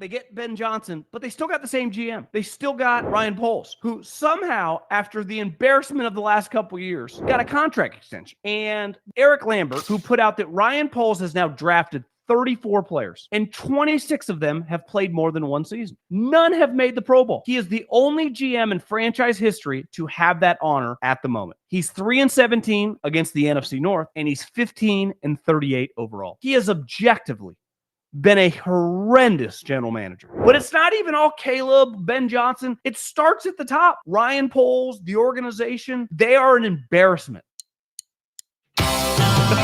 That's John Middlecoff last night on Ryan Poles, just kind of emptying the clip of all the audio that I shared. I'm laughing not at what John Middlecoff was saying there, but I checked the text line as I'm coming back from break because the Badgers are on the table as well. We had Zach Heilprin in hour number 1, and we've been mixing in some Wisconsin, Alabama commentary as well. And the last text to come through, and I just saw this coming back from break, it was from Dave from Monona on the subject of what wins would be considered signature wins. And Dave from Monona said any game this team wins will be any game that this team wins will be significant. It kind of feels that way right now. You know, Zach was talking about how Maryland at home this weekend wouldn't really be a significant win. I don't mean to put words in his mouth, but basically his point was it would be a catastrophic loss if Wisconsin loses this weekend, which, you know, then you could reverse engineer it from there. Zach saying this is a game that they need to win. I don't feel that way about any game that they're playing right now. They couldn't move guys off the line of scrimmage against Miami, Ohio, or Middle Tennessee. That's all I need to know. That's all I need to see. Like any win that this team gets, I will celebrate and I will think is significant. So, Dave, I know that's probably a little tongue-in-cheek. Like any win that they have will be a signature win. But I think there's at least a good streak of truth to that, even if I think you're joking a little bit. But the way they've looked through 3 games, like I don't think it's a surefire thing that they beat anybody, anytime, any place, anywhere. 608-321-1670. Let's take a call. Wisco Sports Show. Who's this? Eric on I-90. Good evening, Eric on I-90. We've been talking a little bit about your Vikings and JJ McCarthy. I was hoping we'd hear from you. Yeah.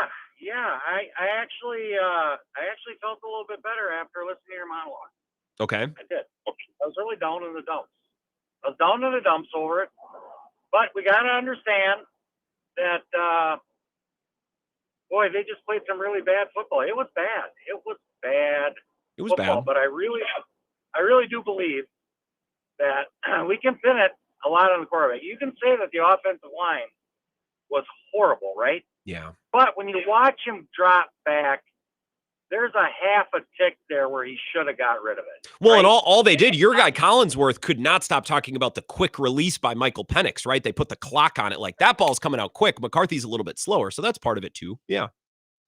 Yeah, and it's not so much that Penix or any one of these quarterbacks is when the decision is made and the decision is even late. Does that make sense? Sure. The decision's even. I think they got to give the kid a chance, and Well, we'll just see. Look, Eric, people are already saying, well, they made up an injury because they don't think he's any good, blah, blah, blah, blah. He's 22, Eric. Think of what you were doing when you were 22. Do you remember what was going on in your life when you were 22 years old? I was effing up a lot of stuff, Grant. I was effing up a lot of Likewise. stuff for a lot of people, right? So, and he just had a baby that week, and I'm going to tell you, anybody who's had a baby and been in that atmosphere of the baby having is you're shook. You're shook. Of All the right? baby having. You're shook. Well, this is what's weird is if he had played great, we'd talk about, well, he had a baby this week and that gives, you get dad powers or you get a boost from that. But also like he probably didn't sleep and hospital chairs can't be comfortable. I don't know. I avoid hospitals like the plague because they scare the living hell out of me. I don't like going in there. But it's weird because had he played great, like it would have been turned completely the other way. But I'm more with you. That seems like a crazy impediment to your schedule and your preparation for a game. We can't expect him to play great. We can only expect him to. He's got to get better, but let's give him a chance. And the offensive line didn't help him out at all either. Eric, when you say give him a chance. He's played 2 games. He's 22 years old. Like I agree, but that comes across as this, crazy, stupid take because everybody today is already, wanting to bury JJ McCarthy and he's not good enough and he can't throw left and he doesn't have the arm strength. It's like, all right, well, maybe, but good God, it's September 15th. It's his first year as a starter. You know what I mean? I'm with you, but also the fact that people are so invested and they go so crazy over this is why the NFL is great. And that's been kind of my point throughout tonight's show. I agree, Grant. And, games are, let's just say for the sake of argument, he hits that one long ball down the left side. Mm-hmm. Probably one of the easiest throws. I'm not going to say easy because I can't do it, but you see a lot of quarterbacks hit that. Yep. But that can change the game enough that the result is different at the end of that game. I think so. You need one spark, right? Yeah. That's all it would have taken, and that game could have turned out differently. Well, I think so because the Falcons, and Eric, I appreciate it. Well, the Falcons were doing some nice things. Oh, you kidding me? I thought the Vikings were going to lose that until the middle of the fourth quarter.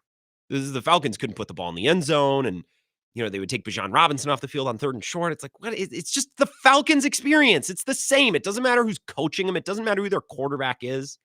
Like, of course, Drake London's going to fumble that football. And of course, they're not going to be able to, convert on a 3rd and 1, and they're going to have to settle for a field goal. They had 12. They kicked 4 field goals. I think wasn't it 15-6 at some point? And they kicked 5 of them things. Parker Romo, former Viking, by the way, hit a bomb before half or whenever that was, like 56, 57 yards, something like that. It's just wild. So my point throughout, and I, Eric's one of our resident Vikings fans, so I wanted to get his take. We talked to him for a minute there about JJ McCarthy, but my point going all the way back to 4:00 is people are already ready to give up on the combo of Caleb Williams and Ben Johnson. They're already willing to give up on JJ McCarthy, which is insane and ridiculous because it's been 2 games, but also that's the way the NFL works, and it's entertaining and it's fun, and there's urgency all of the time, every single week for even teams that have new players or new coaches. And that's not something that exists in our other sports, which is why we love football, or one of the many reasons we love football. 608-321-1670. One more call here, and then we're going to take a break. I want to talk about the Brewers on the other side. Wisco Sports Show. Who's this? This is John in Cornell. Hey, what's going on, John? I talked to someone yesterday. I can't remember who it was. I think it was a family member. And they're like, who's the caller, like the northernmost caller you've ever gotten? Like, do you ever get calls from the Northwoods? And I said, well, I have a caller from Cornell, which I realize isn't that far north, but given where our affiliates are, I think you might be the most northern regular caller. I think. I don't know for sure. Wait, I don't know. You're cutting out a little bit. What'd you say? You're cutting out a little bit. I'm sorry. I don't know anybody else that calls farther north than me. I would agree with that. I don't either. But now I'm going to be paying attention to that. You hold the crown right now. It's a temporary crown. We'll see if anyone else shows up. But I think right now you hold that belt. I'm proud to hold that crown. Hell yeah. All right. What did you call to talk about? Sorry to bring this up. I would say this in terms of the QBs. The quick point I wanted to make was all great quarterbacks have bad slumps. Mm-hmm. Not all great quarterbacks come out of the gate blazing. Brett Favre, Peyton Manning, Tom Brady, Drew Brees, Josh Allen, Baker Mayfield. I mean, he did it at first, but it depends on the situation you're in. I think the Vikings may have shot themselves in the foot, maybe not having him sit for another year. I think if it were me and being the Vikings, I probably would have considered keeping Sam Darnold for a year or 2. Yeah. But obviously there's 1,000 ways to do it. So in my opinion, yeah, you can't jump the gun on J.J. McCarthy. Ben Johnson is a rookie coach. You can't jump the gun on Caleb Williams and him working together. They got to figure it out. That's going to take a few years. A few years, you get a few months. You don't get a few years. That's not how the NFL works. Like, if this isn't working by the end of the year, then they go into next year either with a different plan or you get a month. You get to Halloween in year 2, and if it's not working, that's that. Someone's getting fired. Well, okay. Well, let me ask this quick question. How long has Caleb Williams been in the NFL now? Last year and 2 games through this year. So however many starts that would be. So he's only been in the NFL for a full season. Oh, well, yeah. Okay. Yeah, no, I agree. You're right. Yeah, I mean, yeah, I would agree with that assessment, and hopefully Ben Johnson can pull it together. But, yeah, you can't jump the gun on J.J. McCarthy. It's way too early. Well, way too early. so I agree with all of this. I think Ben Johnson would outlast Caleb Williams. Like if someone's getting benched or fired or replaced this year or early next, I think it's Caleb Williams. I don't think it would be Ben Johnson. They just paid him a bunch of money. He's supposed to be the guy that fixes this. I think he'll get to coach a second quarterback. I don't know if that guy will be drafted by Ryan Poles, but then then the next general manager comes in and he didn't hire Ben Johnson, and round this thing goes. This has been the Bears' issue forever.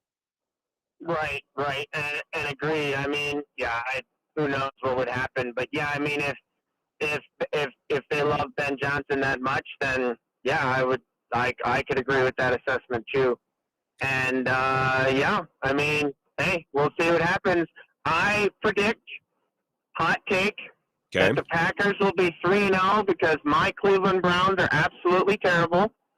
I didn't know you were a Browns fan. Well, I guess I remember that. But they got Myles Garrett. If Zach Tom doesn't play, there's an angle there. I mean, the only thing we have is defense, but our offense is absolutely atrocious. So, I mean, hey, we'll see what happens. But all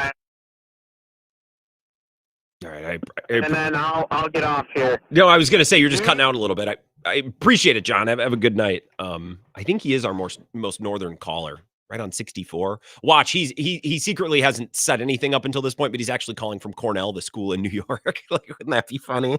I thought I'm talking to this guy. Oh yeah, John and Cornell up in Chippewa County, right on 64, out on the river, and he's calling from New York. That would actually be a hilarious bit. I would, if I were John and that was the case, I would let the host continue to believe that it's Cornell, Wisconsin as well. That's funny. When we come back, a couple of thoughts on the Ken Rosenthal of it all over the weekend. Hilarious story. It's not the first time that Ken Rosenthal's been discussed on this show over the last couple of months. And then we'll close the show with the Monday mailbag. So get your questions in grantbills21@gmail.com.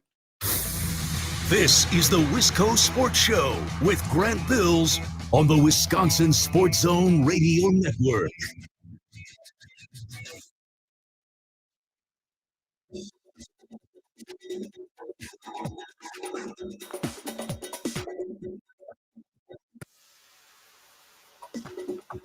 The Wisco Sports Show will resume in 5 minutes.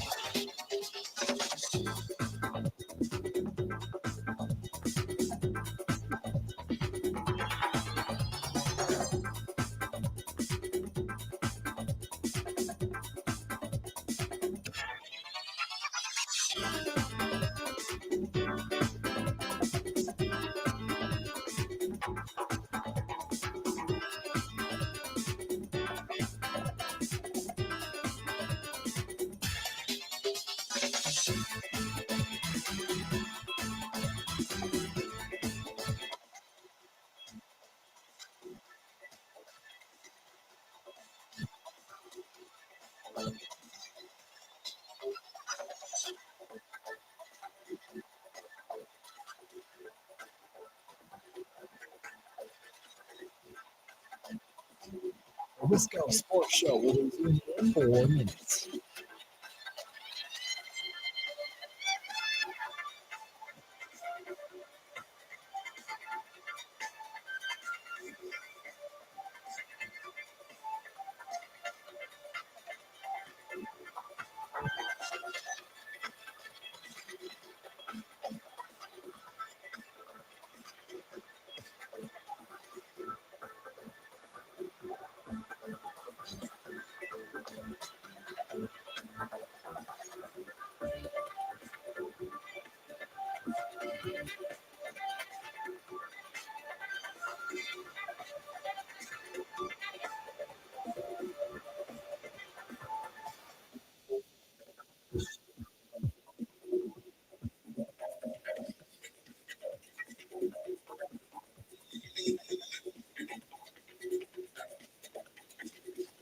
The Wisco Sports Show will resume in 3 minutes.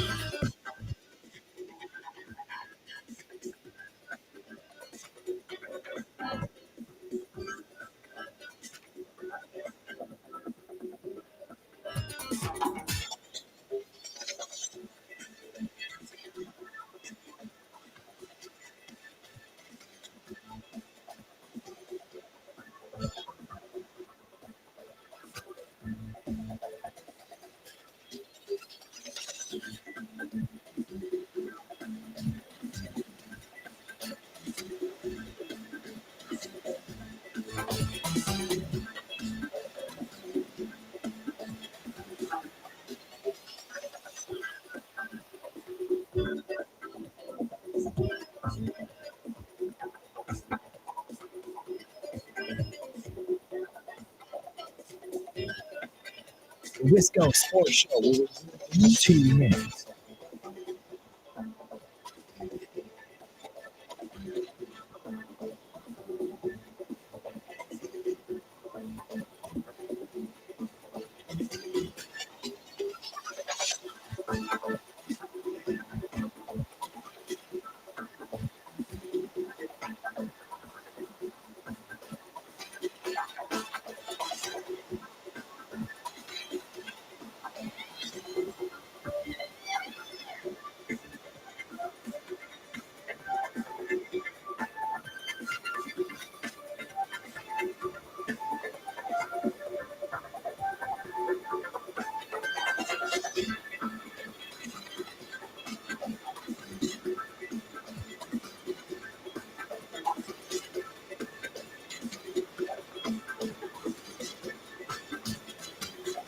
The Wisco Sports Show will resume in 1 minute.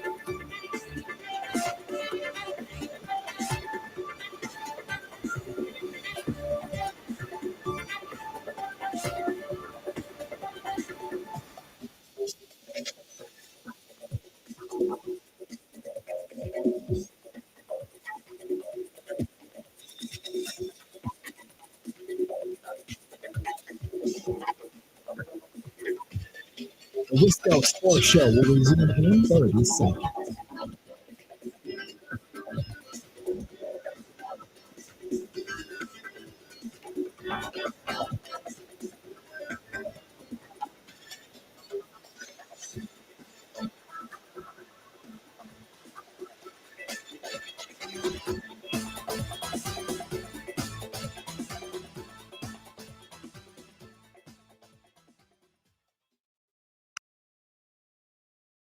I want to talk about what happened Saturday night when I accidentally bowled over Scott Paulus, the Brewers team photographer, while I was getting out of the way of the Brewers dumping water on Andrew Monasterio. Now, the ever-observant A.J. Przinsky joked afterward that I looked like Muhammad Ali standing over Sonny Liston. Now, A.J., of course, is more experienced in these kinds of interactions than I am.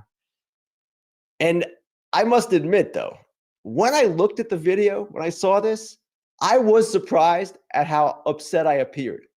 I was more confused than anything.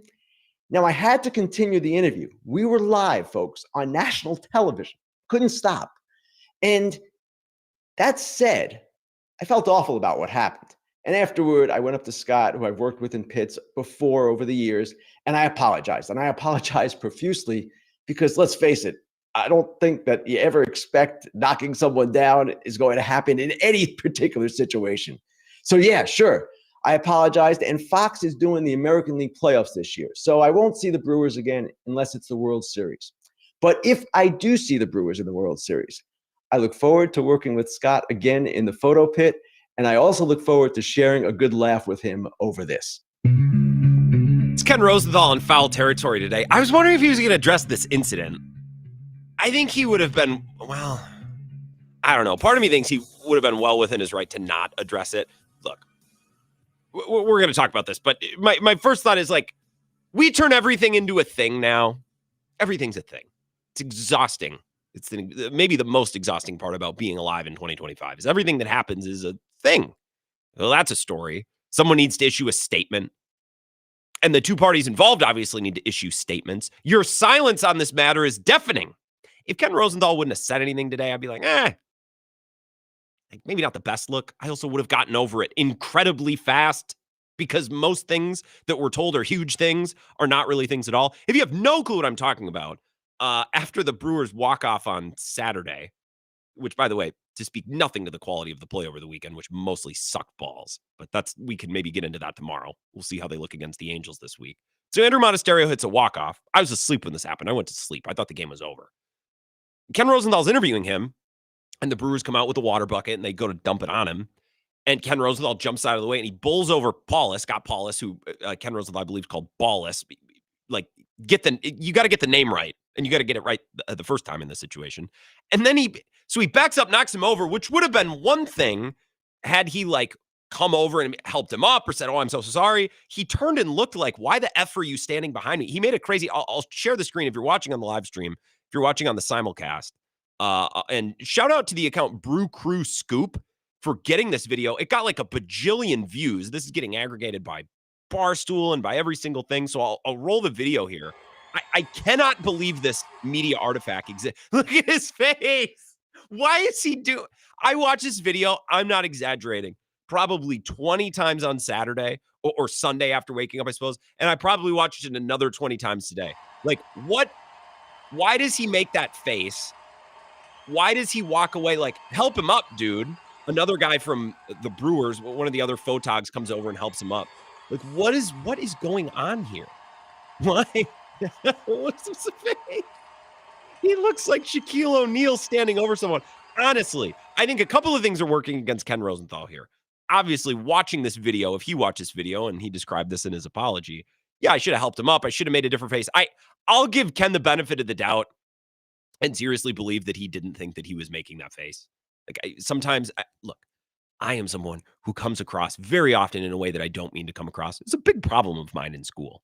I had a big mouth on me. I'd repeat things, I'd say things, not recognize my tone, not recognize, oh, that thing that you heard on TV, that's actually, don't just walk around saying that. So I am aware of the plight of not meaning to come across any certain way and coming across a certain way. I understand. I just think a couple of things are working against Ken Rosenthal here, okay? And no one's going to give you this analysis. You are behind the eight ball as an insider from the jump. People think you are sleazy. People think you are a shill for organizations or agents. People think that's what people think of you, okay? That goes against Schefter. That goes against Shams. That goes against Ken Rosenthal. I actually like Ken Rosenthal's work. I find his reporting, for the most part, to be dead nuts. Like, how many times have I written or read a story by Ken where he's like, and I'm hearing that this player is being offered around, and I go, pfft, and then a week later they get traded, right? I think Ken does good work. I like Foul Territory during baseball season when things are slow. Like, I'll watch that show or listen to that show a couple times a week. I like Ken. I don't know him personally. He might be a giant a-hole. I don't know. I'm not in the business of saying that people are a-holes who I've never met. I've never met Ken Rosenthal. To sit here and say he's such a media, what would a good word be? He's such a slime ball. He's such an ass kisser. Like, I don't know him. I think being an insider naturally puts him behind the eight ball. And I'm going to say something that some of you are not going to like to hear, but I think everyone will deep down, whether or not you agree, like you'll agree whether you admit it or not. He's short. He's really short. He's like 5'8", 5'9". And sometimes in life, there's nothing you can do about the height. Because if you are confident and forthcoming, then people say, well, he's got a Napoleon complex. He's short, so he's got to compensate by being a prick, right? If you are meek and mild as a shorter statued fella, then people say, well, shrinking violet, no confidence. Also, another thing that I notice, I've been working out a good amount. We got this good rapport now with Ebo. I go to the gym, and I notice some men who are like 5'10" or shorter. We're talking about short guys. Like, I'm a taller fella. But I'm not talking about guys who are like, 5'11". That's average height. I'm talking about guys who are like, you see someone, you're like, oh, that guy's short. Some of these fellas will compensate. Well, I'm short. I got to make up for it. I'm going to get jacked. And that doesn't work either, because the bigger muscles only make you look shorter. Really, the only way that you have out of being a short man is being funny as hell. And you can't lift weights for that. There's no, that's, you can try to hone your comedic skills, but like sometimes that's, you either got it or you don't. And I think Ken Rosenthal being very, very short works against him here. Hilarious story, a video clip that I will never forget and continue to watch till the day I die. Really not that bent out of shape about it. We don't need to call for everyone's job and call for everyone's head and make everything a thing. I don't like making everything a thing. It's exhausting. We do it in 2025 and we don't need to. Okay, let's take a break. We'll come back with the Monday mailbag. Your questions on anything. GrantBills21@gmail.com. We'll pop that thing open and wrap up the show next. This is the Wisco Sports Show with Grant Bills on the Wisconsin Sports Zone Radio Network.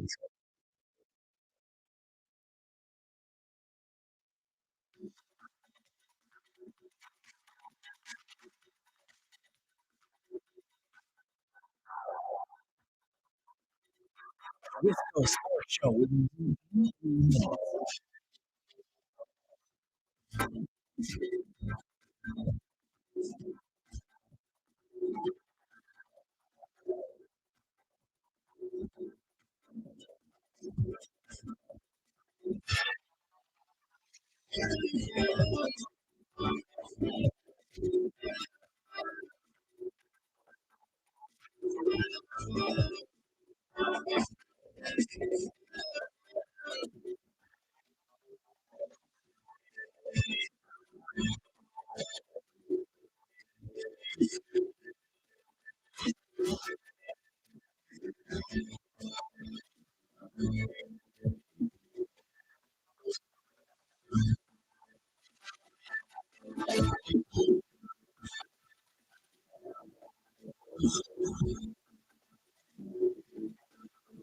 Wisco Sports Show will resume in 2 minutes.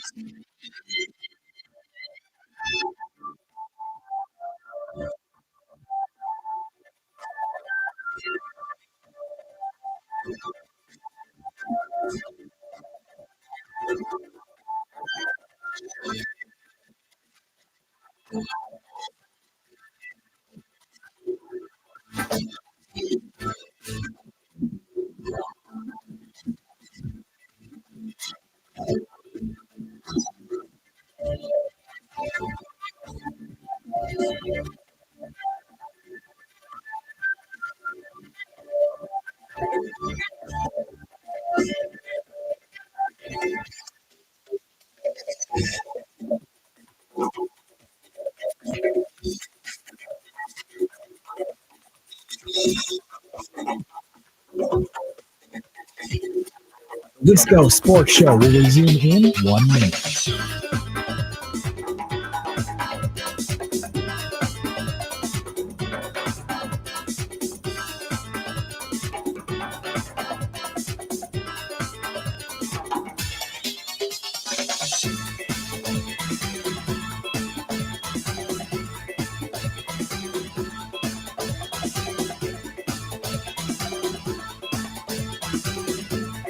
The Wisco Sports Show will resume in 30 seconds.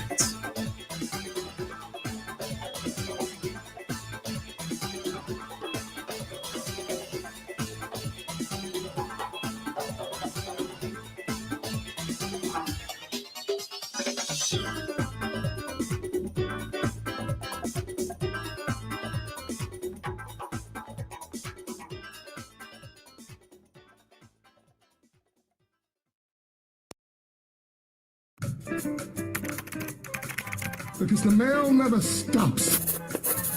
Charles, I've been writing to you. Ah, she's got mail. That's the name of the movie. That's it, honey. There's never a let up. It's relentless. Every day it piles up more and more and more. And you got to get it up. And the more you get out, the more it keeps coming in. All right, the Monday mailbag, before we crap it open, just a correction or two, a clarification, not a correction. Look, I had to say some difficult things about shorter statured fellas. It's not that people don't like short people. It's not that short people, it's not what I'm saying. You are lying to yourself if you think that Ken Rosenthal's height does not color people's perception of this incident. That's all I'm saying. That happens, and people go, oh, Ken Rosenthal, well, Napoleon complex. Nah, you know what? Honestly, you know what I think happened? Is he backed over a guy. It all happened very fast. He was probably a little confused. And then he's like, I got to do this interview. And I don't think he was aware of how he was perceived. And to be fair, if the camera wasn't there, we wouldn't be talking about this. I don't know. I get exhausted at, again, how we need to turn everything into a thing. Now, it's a hilarious internet clip and an incredible media artifact. And I'm glad that we have it. But it doesn't need to be like a referendum on Ken Rosenthal. That being said, he's porked in Milwaukee forever. He's not getting info out of that organization for a long time. But that die was cast long before Saturday night. Saturday night just kind of further. Another comment on the Brewers. This whole Bob Uecker letter business. So they read this letter from Bob Uecker when they clinched a playoff spot.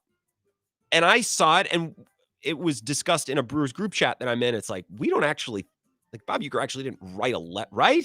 And we're like, no, probably not. And you listen to the video, and it's like, it's a little too specific. Like, what did Bob Uecker write 10 different letters for 10 different scenarios? Like, And we all just assume it's like, okay, it's a little bit of a tribute to Euchre. It's, but the way that the Brewers socials presented it, it's like you weren't really sure. Kurt had it in the JS that it was a tribute. It wasn't the vibes around this whole thing stink to high heaven. They stink to high heaven. The Brewers need a sweep or 2 out of 3 in the worst way. That is my statement on that. Just win. A couple of comments, a couple of questions here in the Monday mailbag at grantbills21, gmail.com. Tyler in Massachusetts says, Grant, for chicken wings, do you want flats, drums, or a mixture of both? Also, do you prefer sauces or dry rubs? I like both of both. I like both flats and drummies. I probably prefer the flats, but the drumstick experience is paramount to also enjoying the flats. I like a couple dry rub and a couple of sauces. Don't over sauce. I don't want them to be sloppy. I want there to be a good amount of sauce for the flavor, but I also want to be able to take a bite and get a crunch. I don't want to feel like I'm biting into a wet roll of toilet paper because the thing has been soaked. Many people are much more serious. Also, screw your boneless wings. Out. I would rather have, if the option was, hey, Grant, you can have boneless chicken wings or you can have anything else. I say it's a non-starter. I don't care how good the boneless wings are. Give me something else. Brody says, why can other Big Ten schools like Iowa and Penn State last year with Pribula and Sullivan kick our butts with backup quarterbacks and we can't? Why do we keep giving Fickle a break for having to go next man up when our peers can do it pretty easily? Fair. Take it up with Scary Alvarez. I see him on a crusade on the internet today about how backups. It has been bad luck. I also didn't really think the world of, who did they have last year? O'Neal? No, that's who they have now. Tyler Van Dyke? Was that last year? And then Mordekaiser 2 years? I didn't think those guys were that good either. But it's preferred starter. Tom says, I'm growing my mustache and the missus isn't crazy about it. Wants me to keep it well groomed. With you being a mustache grower wearer, can you suggest the best tool? Tom and Bloomer. I don't have any tools, like stuff in the shower, like a shampoo or a facial wash. Look, the wife is a tough thing. The mustache, let me tell you, some women are really into it. Some aren't. There's a lot of fish in the sea. I am fine cutting the school of fish in half. But you got to know that it's a non-starter for some. Cheat code for others. Seeing you're already married, Tom, you do what you want. Well groomed. I don't know. Keep it clean. Is that what she means? Just take a comb, get the food out of there. I'm not a grooming consultant. I'm definitely not the guy you want to ask. Mike Colorado says, I'm 5'8", 5'9". What's wrong with that? I used to be 5'10". That's what I get from running over 50,000 miles in my life. I loved every mile of it. Oh, nothing wrong with being short. I'm just saying you were perceived a certain way. You were looked at a certain way. Just in the instance, Ken Rosenthal. Hey, you want this to not be a problem? I'm getting. Paul says the average height for a man in the United States is 5'9". Calling 5'9" short is pretty ignorant. Even more ignorant is calling 5'11" the average. Look at Paul, just slightly below, a little bit below 6 feet. Not insulting short people. But look, if you are 5'7", 5'8", you know that if you get in a scuffle with someone, what people are going to, you know how this works. I'm not telling you anything you don't know. I should have, I knew that this was going to, but guys, it's true. What am I not supposed to speak the truth about the Ken Rosenthal incident? People watched that go down and said, oh, well, he's short, he's angry, he's got Napoleon syndrome. That doesn't mean all short people are angry, but if short people get angry, all of them will be perceived that way. It's not fair. That's the way the world works. I don't know the average height. Just fill in whatever numbers you want. 5'11", 5'9". It's a 2-inch difference. It's not really the end of the world. I'm sorry. I should have left it alone, but I just speak my truth. Apologies. We can leave height out of the show tomorrow. How does that sound? We'll be back tomorrow at 4. Probably talk a little bit more Brewers, and we get back into the swing of things with the Packers players who will be available this upcoming weekend. Zach Tom, Aaron Banks, and others. We'll get back to that tomorrow. Podcast will go up in just a couple minutes. Thank you for listening.